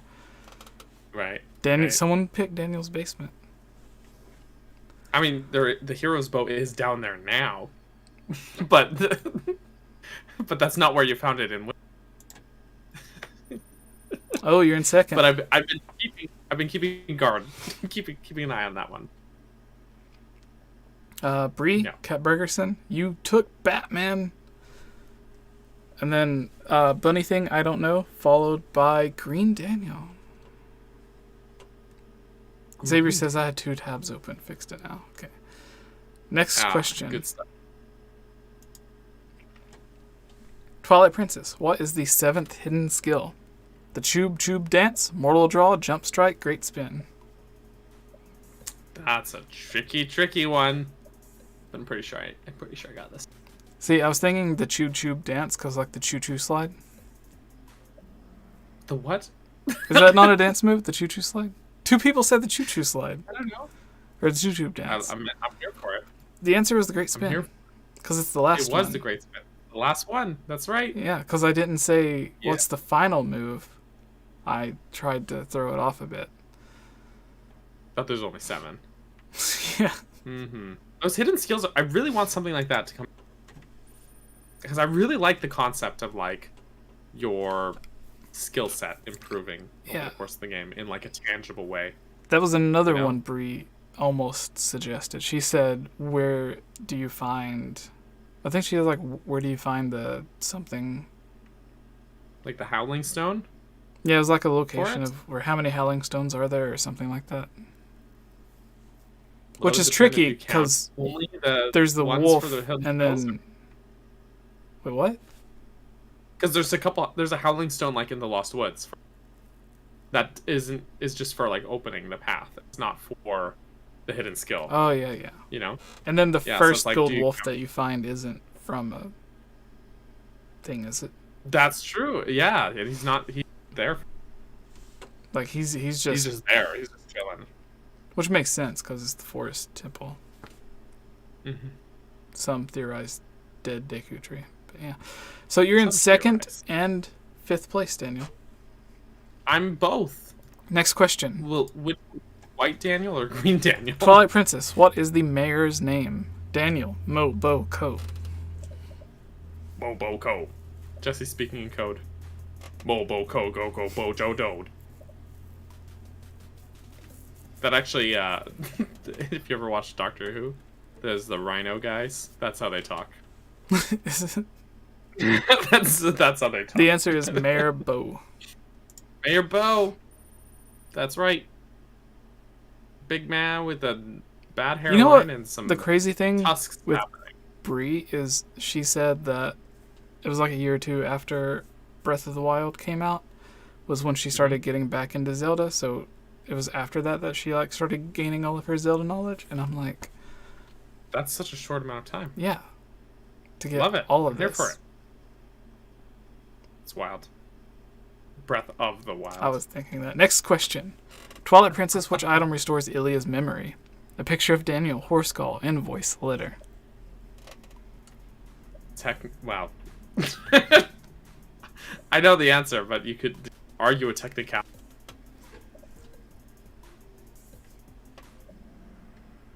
But it was the horse call. There we go. Someone said a picture of Daniel. A picture of Daniel. That jar. That. Do you know how much stored money for the memory. invoice is for? It's like 1 million or something. There's too many digits. I remember Yeah, it being it's like a really astronomical amount. It really is. It's like you thought the original price for the armor was high. This doctor. You'd think as a doctor he'd be doing well for himself, but apparently not. Is that man's his in bar debt. tab? That's his bar tab. Yeah. Okay. It's great. It's Maybe hilarious. like no one. He's such a good doctor. It's just no one in Hyrule gets sick. Oh no! So he's putting himself out of business. Yeah. Yeah, Alright. that sucks, man. That sucks. But the technicality you could argue is that it's called Ilia's until, and then it restores your memory, and then when it's back in your inventory, then it's called horse call. But it's still the horse call technically, so I'm not going to argue that technicality. I'm just saying someone might. If Bree, so Bree's in first, Daniel second, Batman third, Bunny Thing fourth, Green Daniel fifth. Next question. We got 2 more questions. 2 more. There's still time for me to redeem myself. Skyward Sword, who is the boss of the 4th dungeon? Daniel's kitty, Coloctos, Scaldera, Tintalis. It's my cat. It's your cat. it's my cat. Have I ever told you that I don't like Scaldera? Like, everyone knows Tintalis is not a good, but I really don't like Scaldera. It's like everyone He's knows. Like, Everyone knows. everyone Tintalis. knows Tintalis is awful. Like, it's not an opinion. It's just objective fact. Terrible boss. No, but I just really don't like Scaldera as a boss. I think it's a terrible boss. But Coloctos, which was the correct answer, is my favorite Zelda boss. Mm-hmm. Ever. Grog is the highest climber. He went up 4 places, it says. Woo! So we got Bree, Cat Bergerson, G, Batman, G, G. Bunny Good Thing, team, bro. and now B-Fox is ranked, not Green Daniel. Ooh. That's because I'm suppressing my rage, so the green is subsiding. Final question, everyone. Get ready. Get your thumbs ready. Let's go. All right. Let's go. Last question. And here we go. Quiz. Twilight Princess, what is the name of the lantern oil bird? Daniel, Trill, Plum, Coro. Oh, shoot. I hope I got this right. I'm pretty sure. I'm just gonna see if it comes up right. Yes! Okay, got it. Okay, so Coro's the guy, isn't he? Yes. The dude. Mm-hmm. Plum is a different bird in the game. Yeah, that's the one that plays the fruit game That's down right. the river. So that one almost tripped me up. Yeah. Trill, did But you it was know Trill. Trill? I was reading the trivia about Trill, and he says after you steal the oil from him, the reason he attacks you and stuff is because Coro, like, insults him or whatever, and like blames the oil on him. What? What? Yeah, Qiddle blames Trill. So then Trill says, because he's been getting blamed for it, he started watering down the oil. What? To get back at Qiddle. Where? I gotta read. That's really funny. Like, if you talk to him as Wolflink, apparently he tells you. Wow. And I'm like, there's the whole story here. They made this whole story for this bird. Because he attacks... Because he, like, chases after you, or, like, he calls you names. And yeah. Because if you steal from him... Yeah. That's the... Yeah. But then Qiddle blames Trill for the loss in revenue. So then... Oh my goodness. To make up for it... No wonder he cracks down on the theft so much. He doesn't want to get blamed. Natsu says he was clicking the joke answers when he had no clue what it was. I respect that, Natsu. I respect that. Podium time. Drum roll. To the third place, Batman. Second place, Batman. Daniel. First place, Bree. How's she so fast?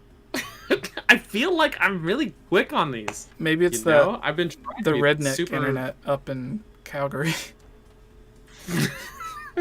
Cowboy capital. Oh my goodness. You know what? I still got that one question.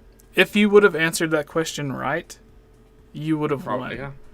Because, like, I imagine if you click it instantly, you'll get 1,000 points, and the longer you take, like, the lower it goes. Subtracts from there. But you have less than 1,000 points from beating her, because you were like 85-35 and she was 94-60. So you were answering questions faster than she was, but you got one wrong.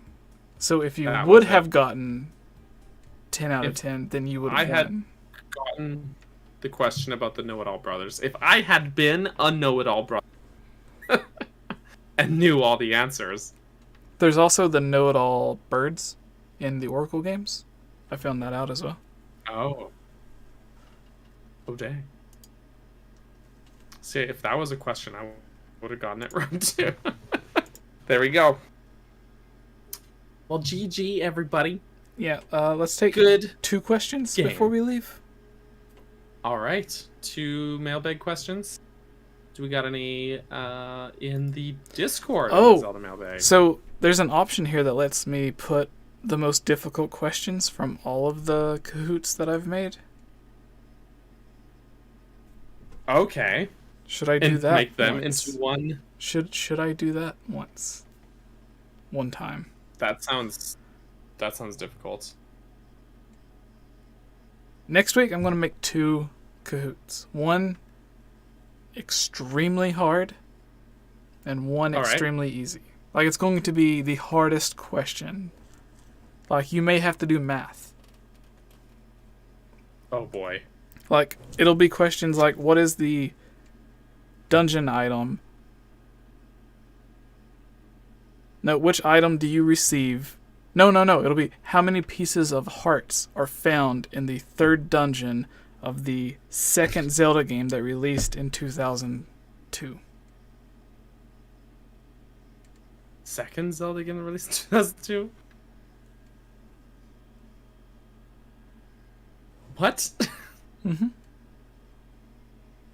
All right. That sounds too wild. Because you had Master Quest release alongside Wind Waker. Master Quest. That's what you mean. I got you now. Mm-hmm. Very confused. All right. So mailbag time. Yeah, like you'll be legitimately doing math on the questions. I don't wanna. Someone said in the chat, do another. It takes time to make these quizzes. So yeah, next week we'll be back with more. Don't worry. Mm-hmm. Yeah, like I said, there'll be 2 next week.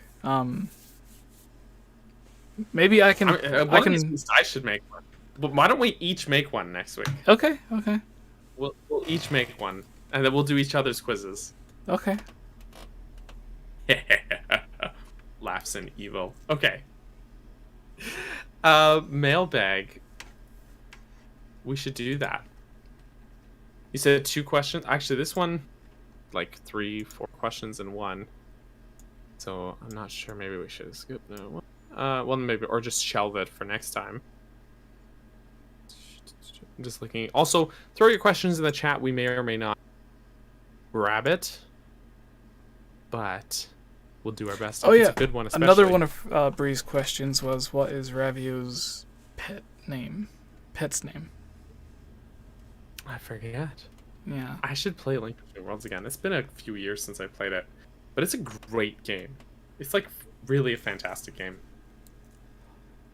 Also, if you join my Discord, you can play these quizzes by yourself if you want. I have probably like 15 to 20 of them made. Oh. So they stay up there if people want to go back and play them. Ooh. Are you posting links to them in Discord? No, but I can. Oh, if people want it. If people want it.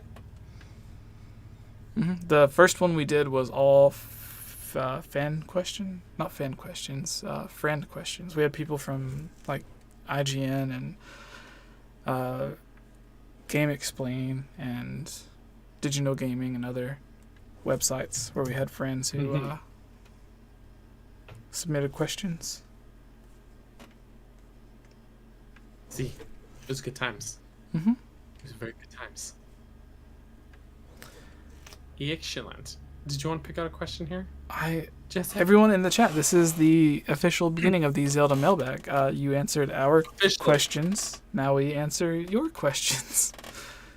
So that's how it works. Yeah. Yeah, so if you have a question you would like us to discuss, let us know. We'll try to get at least 2 from the live chat. So, yeah. Yes.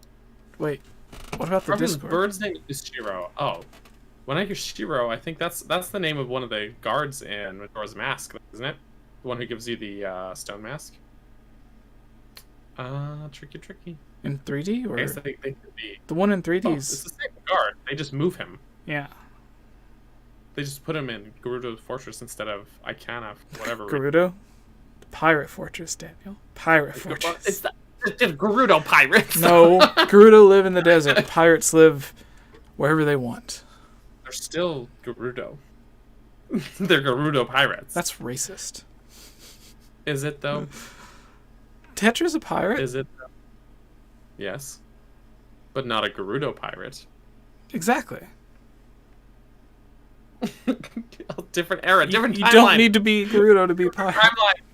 Timeline. Anyone can be a pirate, even a Gerudo, or a princess, or a descendant. I imagine Hylia is just like at the edge of time. It's like, what are you doing? It's like or she's Hyrule's like, flooded, and you're playing pirate. Get it, girl. Tetra's the best. Tetra's my favorite version of. What is Tetra? I think she's awesome. The viewer with the username Tetra, who is also a dope person. She's a good egg. She's probably sleeping. She's probably sleeping.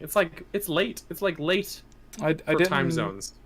I forgot to post that we were doing the mailbag or whatever tonight in the Discord, so there are no questions on Discord. There are none in Discord, except for ones that we've done. Okay, J-Dog.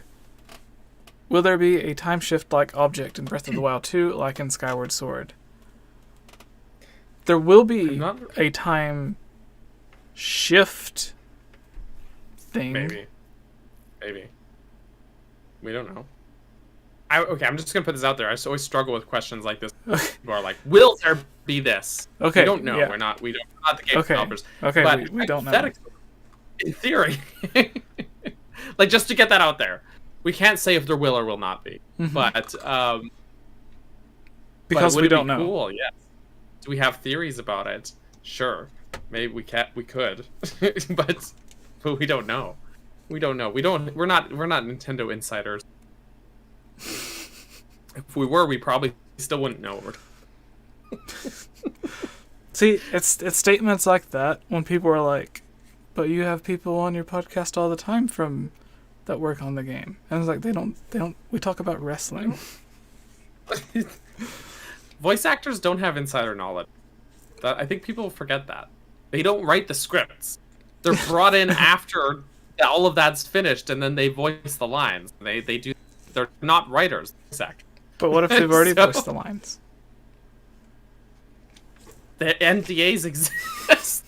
They're not gonna tell us. No.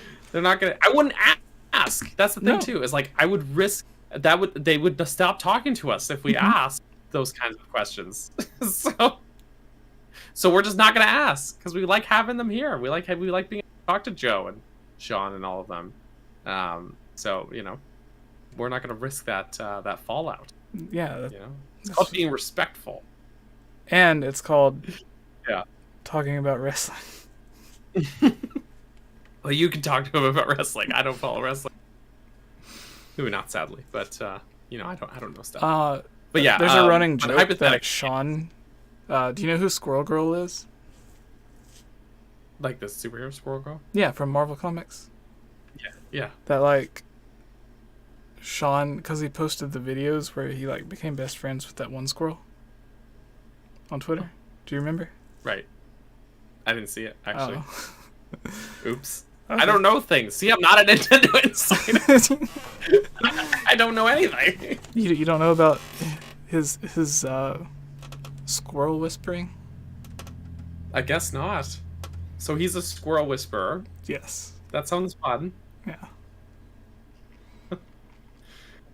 But yes. No, okay, so hypothetically, I was talking about when he reverses time in the trailer. Right. And the boulder goes That's, I up. guess, like a time shift. Yes, that's what I meant, like a literal time shift. Not that there was going to be I thought an you were item just in the meaning game. there was, like, time whatever. No.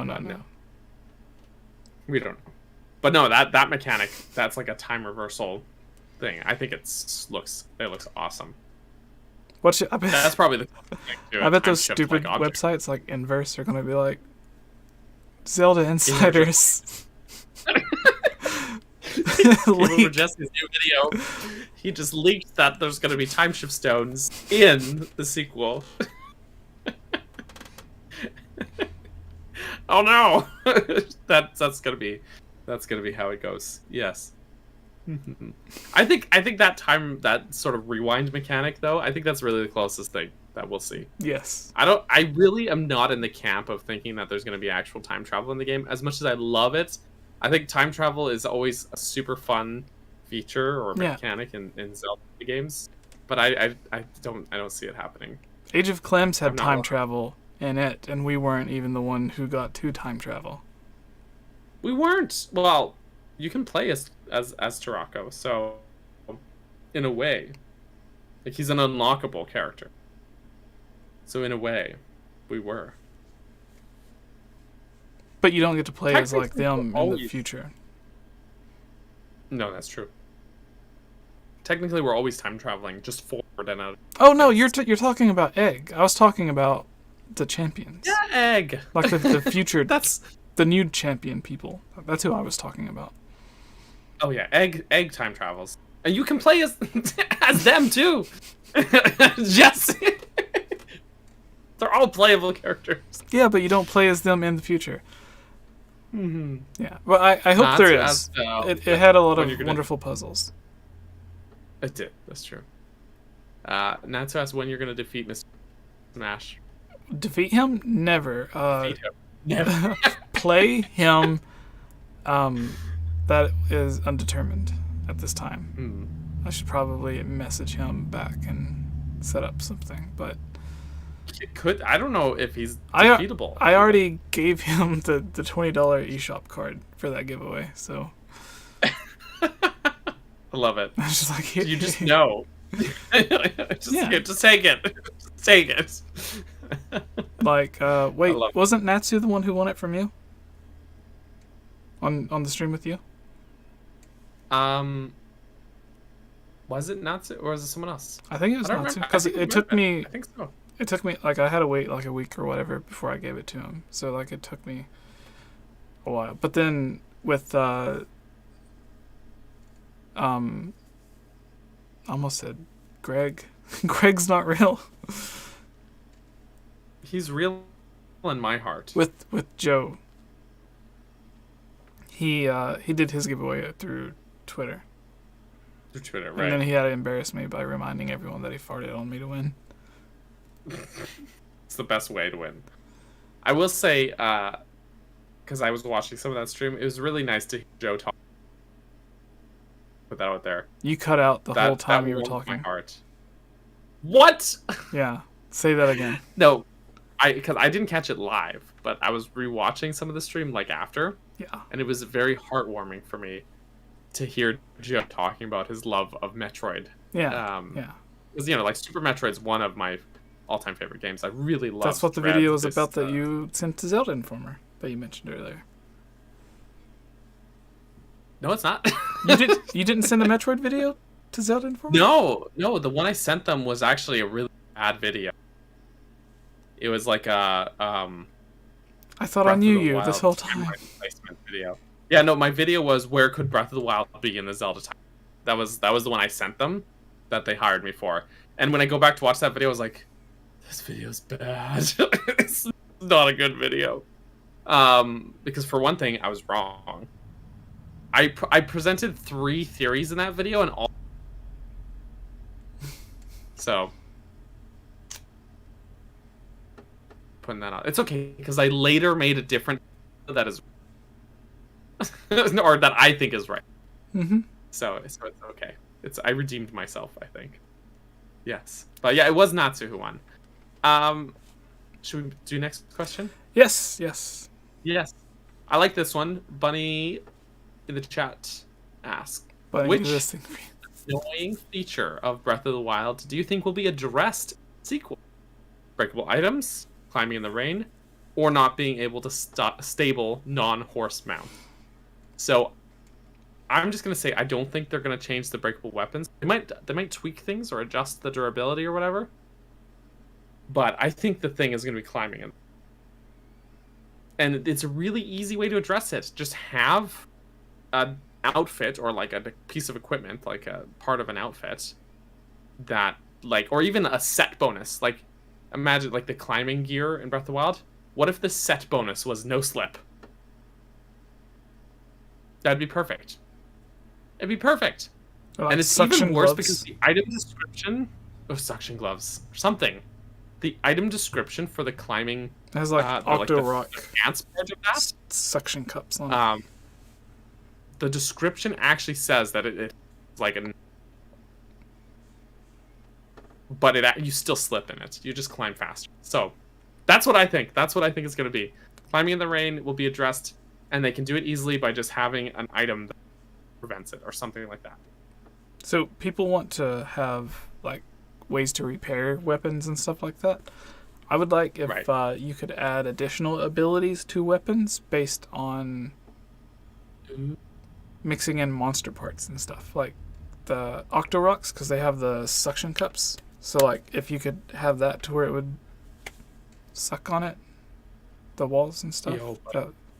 Imagine like you have you fight a fire 𝗏𝗡, right? Mm-hmm. And then you get some monster parts from him, and then you take it to like whatever, like a smith or an enchanting place or whatever, mm-hmm. and then suddenly they like craft it or whatever they do, and now you've got your sword that you're like enchanting or whatever. Now it's a fire flame blade or whatever, or something like that. It does like, that'd be so cool. It does like +5 damage if it's like a normal bokoblin or 𝗏𝗡, and then like +10 if it's like based on the color. Ooh. All the way up to gold and silver and stuff, and then it goes to like +10 or +20.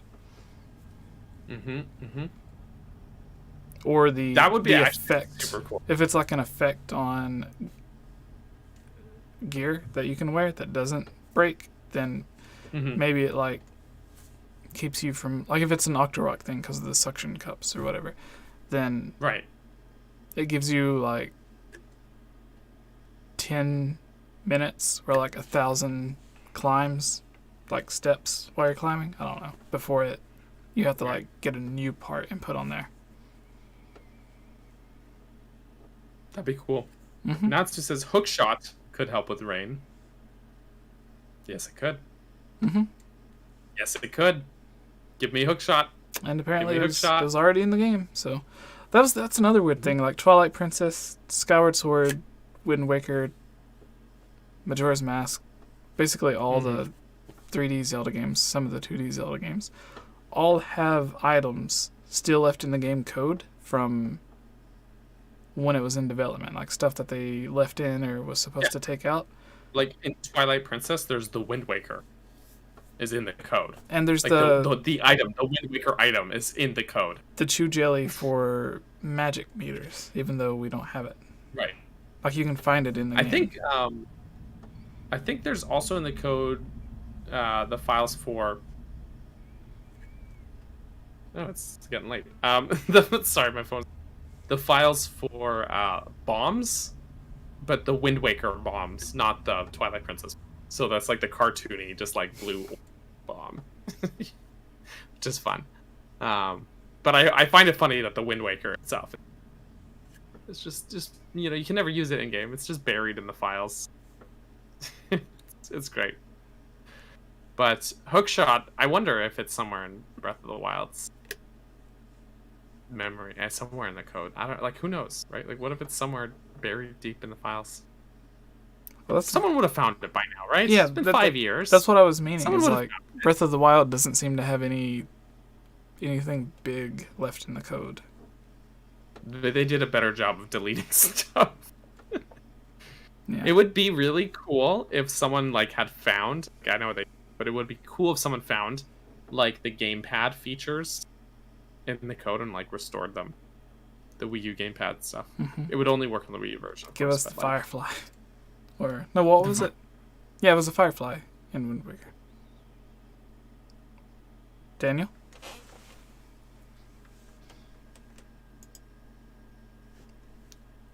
Did Daniel cut out? Did I cut out as well?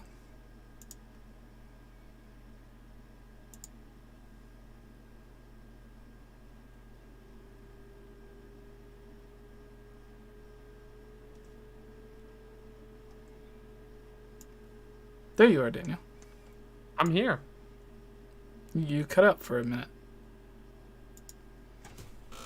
Well, I wasn't saying anything important. So that's fine. Amber 𝗵𝗲 says, I got a GameCube, Wind Waker, and Ocarina of Time. That's wonderful. I'm using my GameCube as a prop to hold up my laptop right now. That hurts me emotionally. That hurts me on the inside. Nats, I think it was a dragonfly. Yeah, it was I think so.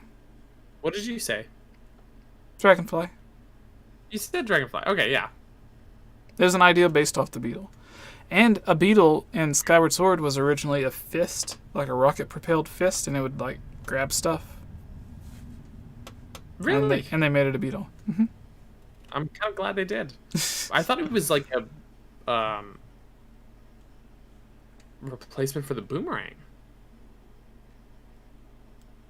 It may have been, wasn't it? But I remember I covered it on Zelda Dungeon. There's an interview where they said they had the idea for the fist. It was like a rocket fist. And huh. I mean, that's actually kind of neat still, too, but I'm glad we got the beetle that we got. But yeah, that's why there's no boomerang in Skyward Sword. I always thought that it was that served the purpose of the boomerang. They wanted to have the boomerang, but be able to control where it moved, sort of like in the DS games. But using motion control, but then it was going too fast, so they slowed it, and then it became the beetle. Yeah, I mean, they're probably, because they had the mitts, the digging mitts. Right. In Skyward Sword, maybe it was, it's supposed to be, the first thing they changed it from after it was a boomerang was, mitts. It was rocket mitts or whatever. Makes sense. Oh, makes sense. Take a 610 if no through. We got to stream. I may be in Canada in June. In June? I thought you were coming in April. I am. Both? And then if everything goes well, then I'll be going back. Return. Because Return she to Canada. is... she's working one job, and then she used to be a nurse, or whatever the technical term is. And when she moved back to Canada from the UK, she got a job working at a different place, and where it had been so long since she was a nurse in Canada, she has to retake her test thing or something, and she thought she was going to be doing both. Told me about this, earlier. Yeah, and she thought she was going to be doing both, but then she's just doing the school thing now, and it ends like a month sooner than she thought, so she's not going to be doing anything in June apparently, and yeah, so I may be up there in June as well. I love it. And apparently it's only Joseph, like $70 to fly back and forth from Calgary to Vancouver, so I might come see you again too. Sweet. Kevin in the chat, or sorry, Canada, Jesse. Joseph says, how can you be somewhere that doesn't exist? So, he raises a good point. That raises the question, Jesse, are you ready to publicly admit that Canada is real? Since Well, it's all a part of here. eastern Alaska. Is it though?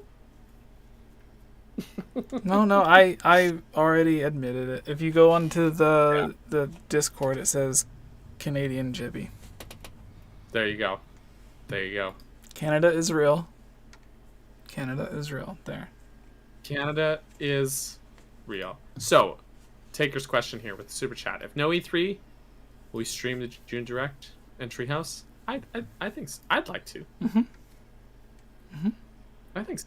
I may be eating poutine and Best meal. poutine and for some reason Shenanigans popped in my head, but that's the restaurant from the Waiting movie with Ryan Reynolds. What? It's a great name for a restaurant, though. Yeah, movies. We'll be eating movies. Also, Perfect. so Bree, similar, I think Geek also went to Catholic school, but I wouldn't make Geek do it. Bree went to Catholic school.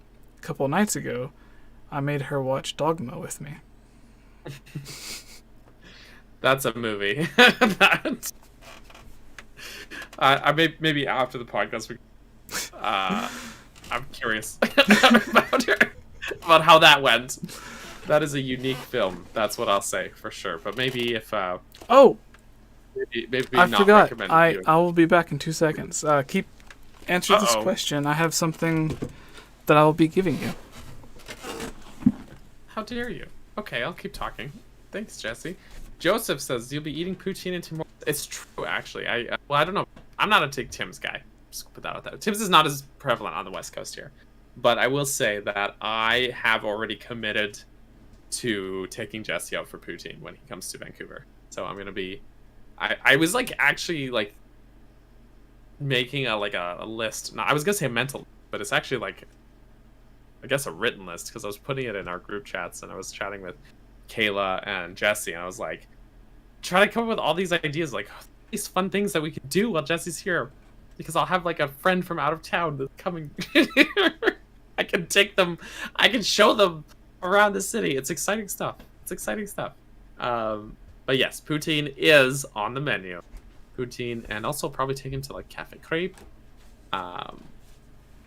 There's a couple of well, more maybe this one's a little more for Kayla and myself, but like the craft beer markets and stuff are always fun as well. Joseph, McDonald's coffee is better than Tim's. So here's a funny story. I worked in the coffee biz for like 6 years at a cafe, and I found out something about that. The reason McDonald's coffee is better than Tim's, from what I've heard, and I could be wrong, the reason is that McDonald's actually bought Tim Hortons coffee suppliers. So Tim Hortons had like a supplier of coffee, McDonald's bought it, and then Tim's had to switch to a different supplier. And that's why. True story. Viram, is poutine just fries with gravy on top? It's fries with gravy and cheese curds. It's good. Jesse, welcome back. So what is this thing you're showing me? What signature is that? Is this Jason Mewes and Kevin Smith's signatures? Is that what I'm looking? Mm-hmm. That's beautiful. That's beautiful, man. That's beautiful, man. Will you moo be me? That's quaint. I love that. Here's my question for you. You go and watch like Clerks 2 or any of those movies. How has Rosario Dawson aged so good? Yeah, Like, she's aged incredibly gracefully compared to... She looked exactly the same like 6 years ago when they started doing the Netflix Marvel shows. Yeah. And then she's also She in... hasn't aged. Yeah, she's also the Jedi lady from the animated show and the new Star Wars stuff. Ahsoka Tano. Yes, and she looks the same in all of it. She looks the same in all of it. Yeah, she totally does. She's aged... that's what that Hollywood money can get you, I guess. Yeah. But no, it's... no, but Rosario Dawson's a the great big one. question She's from really... the movie Clerks 2, when she was in it, the big question that week is not appropriate. We might have to watch some of these again together while you're here, just for fun. Have you watched Jay and Silent Bob Reboot? Ew. I haven't watched it yet, so like bring it. We'll watch it. Ben Affleck has a scene at the end of it, and it makes me cry every time I watch it. I want to see that. It's I want to about see you cry. It's about not having. It's about third chapters and never having one.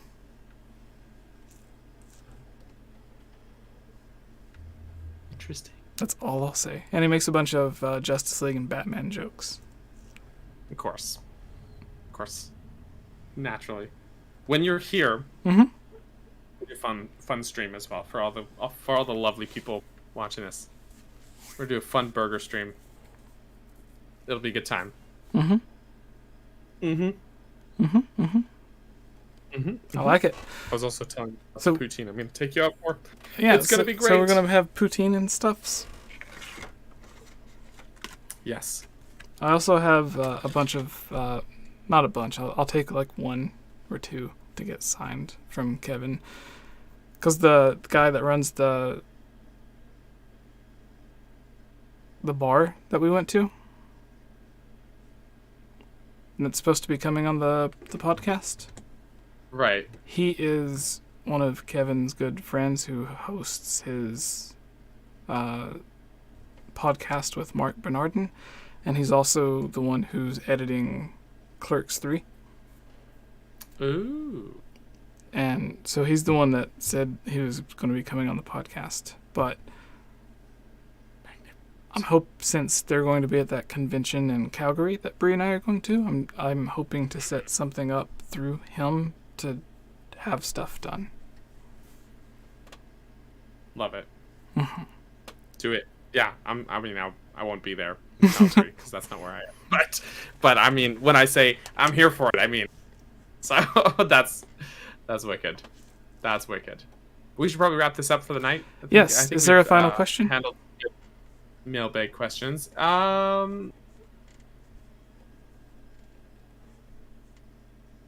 Unless anyone wants to throw one in the chat right now. I'm going to type it in here because it's probably going to be faster. Final question. I can't spell. Question.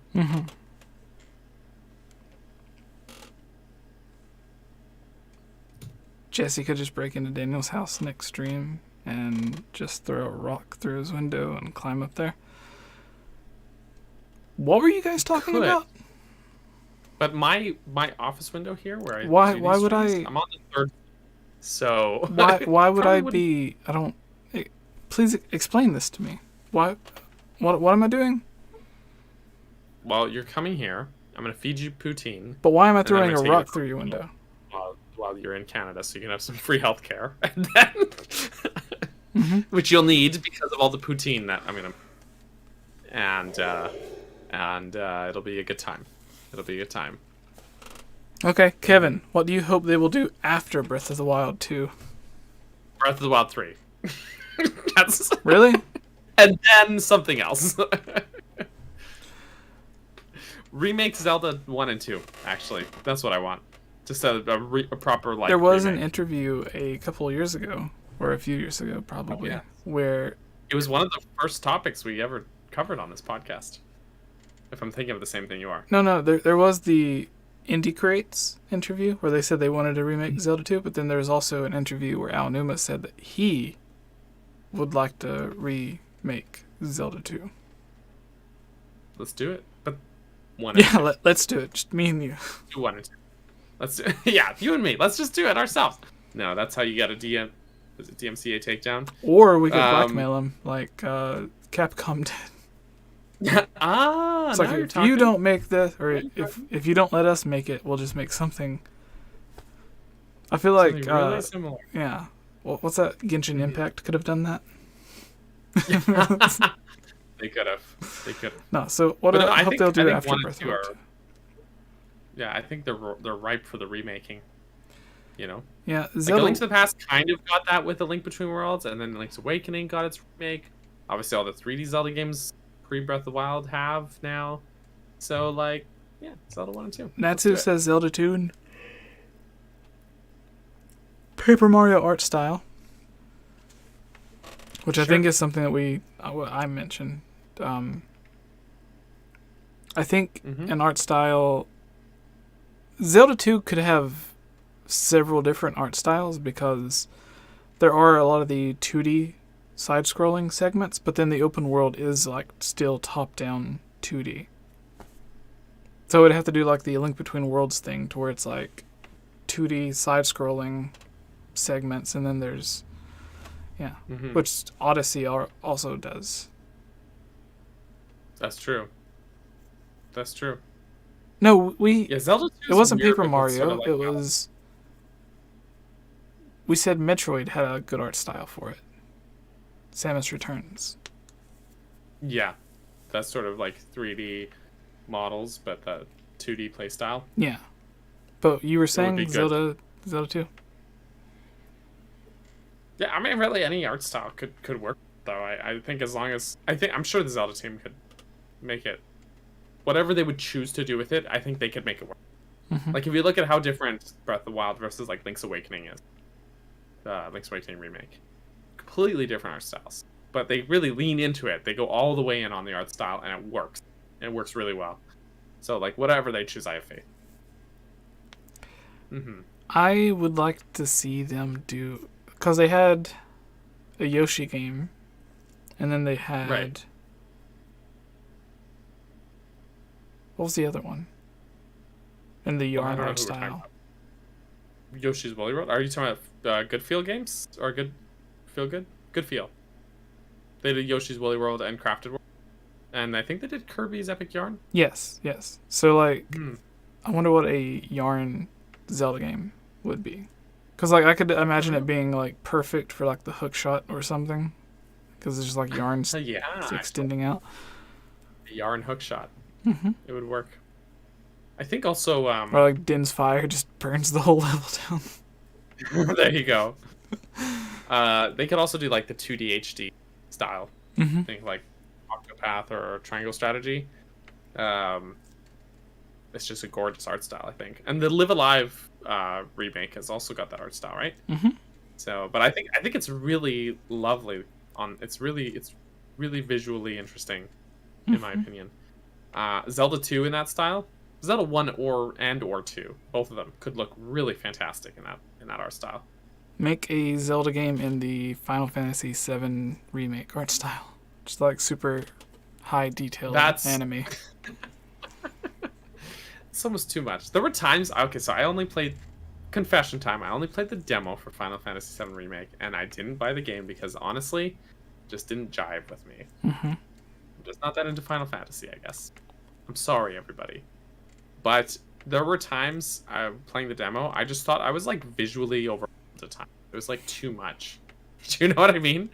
It was just like too many like particle effects, stuff like that. I was like, was it the visually PS4 really version? good. It was like, so like it wasn't even the PlayStation 5 version that looks better. yeah, exactly. But I just was like, it's too much. Just like tone it down. Like too many particle effects during like combat and stuff like. That was the big thing. Yeah. What's this one? Done with the Zelda remix for Switch. We'll see. I mean, like, they have like 4 or 5 different Zelda studios that are all working on something. The only thing we know for sure that is being worked on is Breath of the Wild 2. Mm-hmm. Everything else is like... I mean, I feel like any year that they're not releasing Breath of the Wild 2, they'll release a remake or some spin-off or something. So I don't think we're done. As long as the Switch isn't done, you know, because if the Switch gets phased out or replaced by a new console, then obviously we'll be done. But we don't know how soon that'll be. I know Nintendo said it's halfway through its life cycle, but they've been saying that about like every... and it's not always the case. Yeah, like they said the same thing about 3DS and the Wii U. And then like a month later, they're like, oh, Wii U's ending production. Yeah, and it's... Like, I think the Switch still has some life in it. I think it's still got some time on it. But... we have to be realistic. We're 5 years now, as of today, into... Or yesterday, depending on what time zone you're in and watching this. But we're 5 years into this console's lifespan. It's been a while. I wouldn't be surprised if something new came soon. Yeah. But Joseph said, I'd love more sequels rather than I'd kill for a way to play Link Between Worlds in HD. Going back to Link to the Past Hyrule was so much fun. I would say I agree on both of those points. Mm-hmm. Yeah, like I keep all my old games. I don't get rid of anything. I'm a hoarder when it comes to video games. So I'm not hurting for like remakes too much. I love them when they come, especially if like they get treatment where they have quality of life improvements. Like Skyward Sword had a bunch, and that was great. But like if they never give one, I'm not like, oh man, I really need that. You know, I'm just like, I'm fine with it. But sequels, like, yeah, I would just love new games. New games is good to have. I want to play them. So, question for you. Yeah. Is that Tingle poster signed No. by the real Tingle? Oh, yes. The real Tingle signed And it. what's in the bag? So you got What's in mad the at me bag? for using my GameCube as a prop. You're using your 64 as a prop. What? Where? What are you talking about? Is your star bag money not... bag. You're right. You're right. But I still use that N64 sometimes. I actually wanted it to like, I didn't know where to put the money bag, so I just put it on there. But You closed your eyes that and threw N64 it behind you, and it just landed there. It landed there perfectly. No, it's but it's also preventing dust from building up inside. Mm-hmm. Ever think about that? Nah, I don't know. That's just BS. I'm just spewing BS. I'm sorry. I'm fraud. Speaking I'm of a hypocrite and a spewing BS, let everyone know where they can find all of your stuff. Oh yes, the true BS. Me, Burger Son. So, see what I did there? Anyway, yes, since we're wrapping Turned it this up around. for the night, folks. Yeah, I did. I am Capt Burgerson. CAPTBURGERSON. As in, there's the captain. No, that's actually not the captain. It's a burger. It's both. Oh, actually, it's my dad. And I also, on my channel, make Zelda videos. We talk about Zelda dungeons. We talk about Zelda music. We talk about lots of Zelda things. And we have a good time. And sometimes non-Zelda things, like Metroid. And Animal Crossing, and other games. So we also stream at least twice, but sometimes 3 times a week.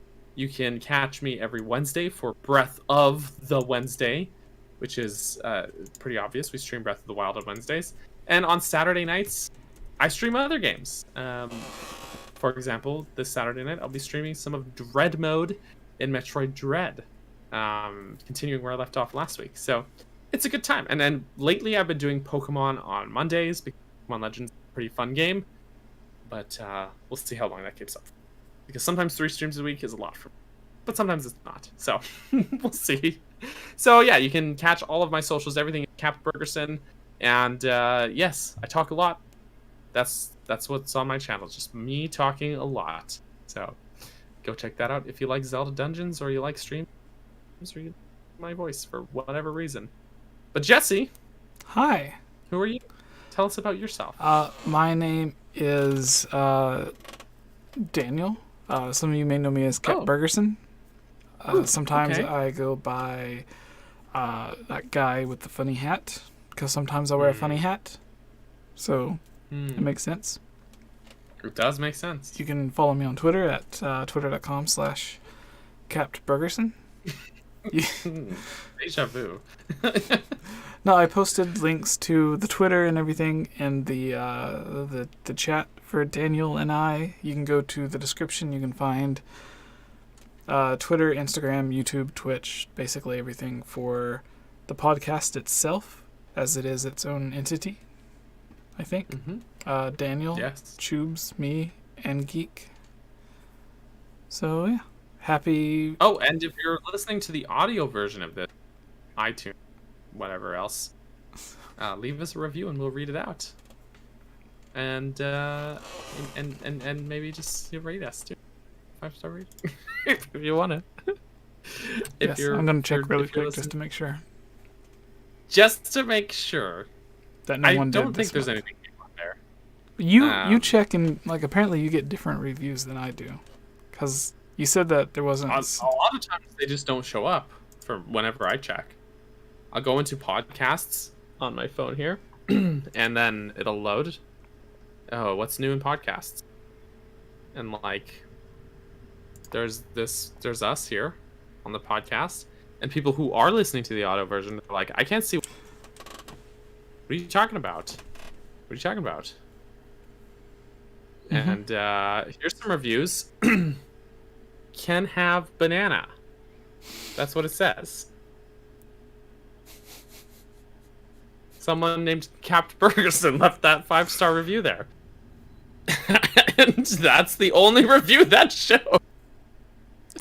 So on mine, I have.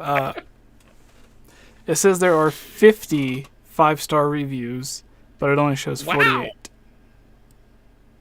So I imagine really yours is one that does not show. I imagined it so. Mine is the only one that shows for me. Maybe it's a country thing. Maybe it's because I'm in Canada. Maybe I have the bad Canadian version of iTunes. But at least mine says can have banana, which is very, very reassuring for me because I was wondering if I could have one. And now I know I can. So... And it was me that left. The that last review. one on here is from 𝗏𝗏𝗃𝗏𝗃, who says, Jesse is so knowledgeable and his crew is very intelligent about the topics. 5 stars. Definitely recommend listening to these great people. You can tell they really are knowledgeable about the facts on their topics. And that was in October. Love it. Thank you. Thank you for that. Yeah. Joseph said, just gave you 5 stars. Thank you, Joseph. What a champ you are. What a champ. Yeah, so the champion. Go leave a review. We usually start off every podcast by reading any new reviews, but there are no new ones because I guess everyone who watches already left one. They already did. Yeah. They already did it. But we appreciate you all. I appreciate you. Or not. But I appreciate you. Banana, burger, human, we just don't know. But you are appreciated. Banana. Where did you get those? Someone asked yesterday. Would you believe my wife made them for me? Does she understand the banana reference? Oh yeah. Oh yeah. Is she ever like, I tried listening to your podcast the other day, but I just can't. No. That never happened. She's very supportive. She's incredible. She's 10 out of 10. Best woman I know. She's a very supportive wife. And yeah, we make running jokes about bananas, and then one morning at Christmas, I get a box full of these tiny little bananas that she made. So, I mean, yeah, that's great. She also bought me, oh, you know what? DK on my shelf there is holding it. It's a rubber banana. Like a joke banana as well. So like, yeah, she's in on the joke. She's all. So does she also make banana jokes to you as well? No, not really. But no. We also bought my cat a banana toy as well. So, yeah, so I mean, yeah, we're all in on the bananas. I love it. We actually just genuinely love bananas. They're really good. Great source of potassium. I love it. All right, everyone, All thank right. you all for watching. We are going to end this now. Otherwise, we'll be here all night. We will. Everyone have a wonderful Breath of the Wild Switch anniversary, and good night. Good night, everybody. Bye.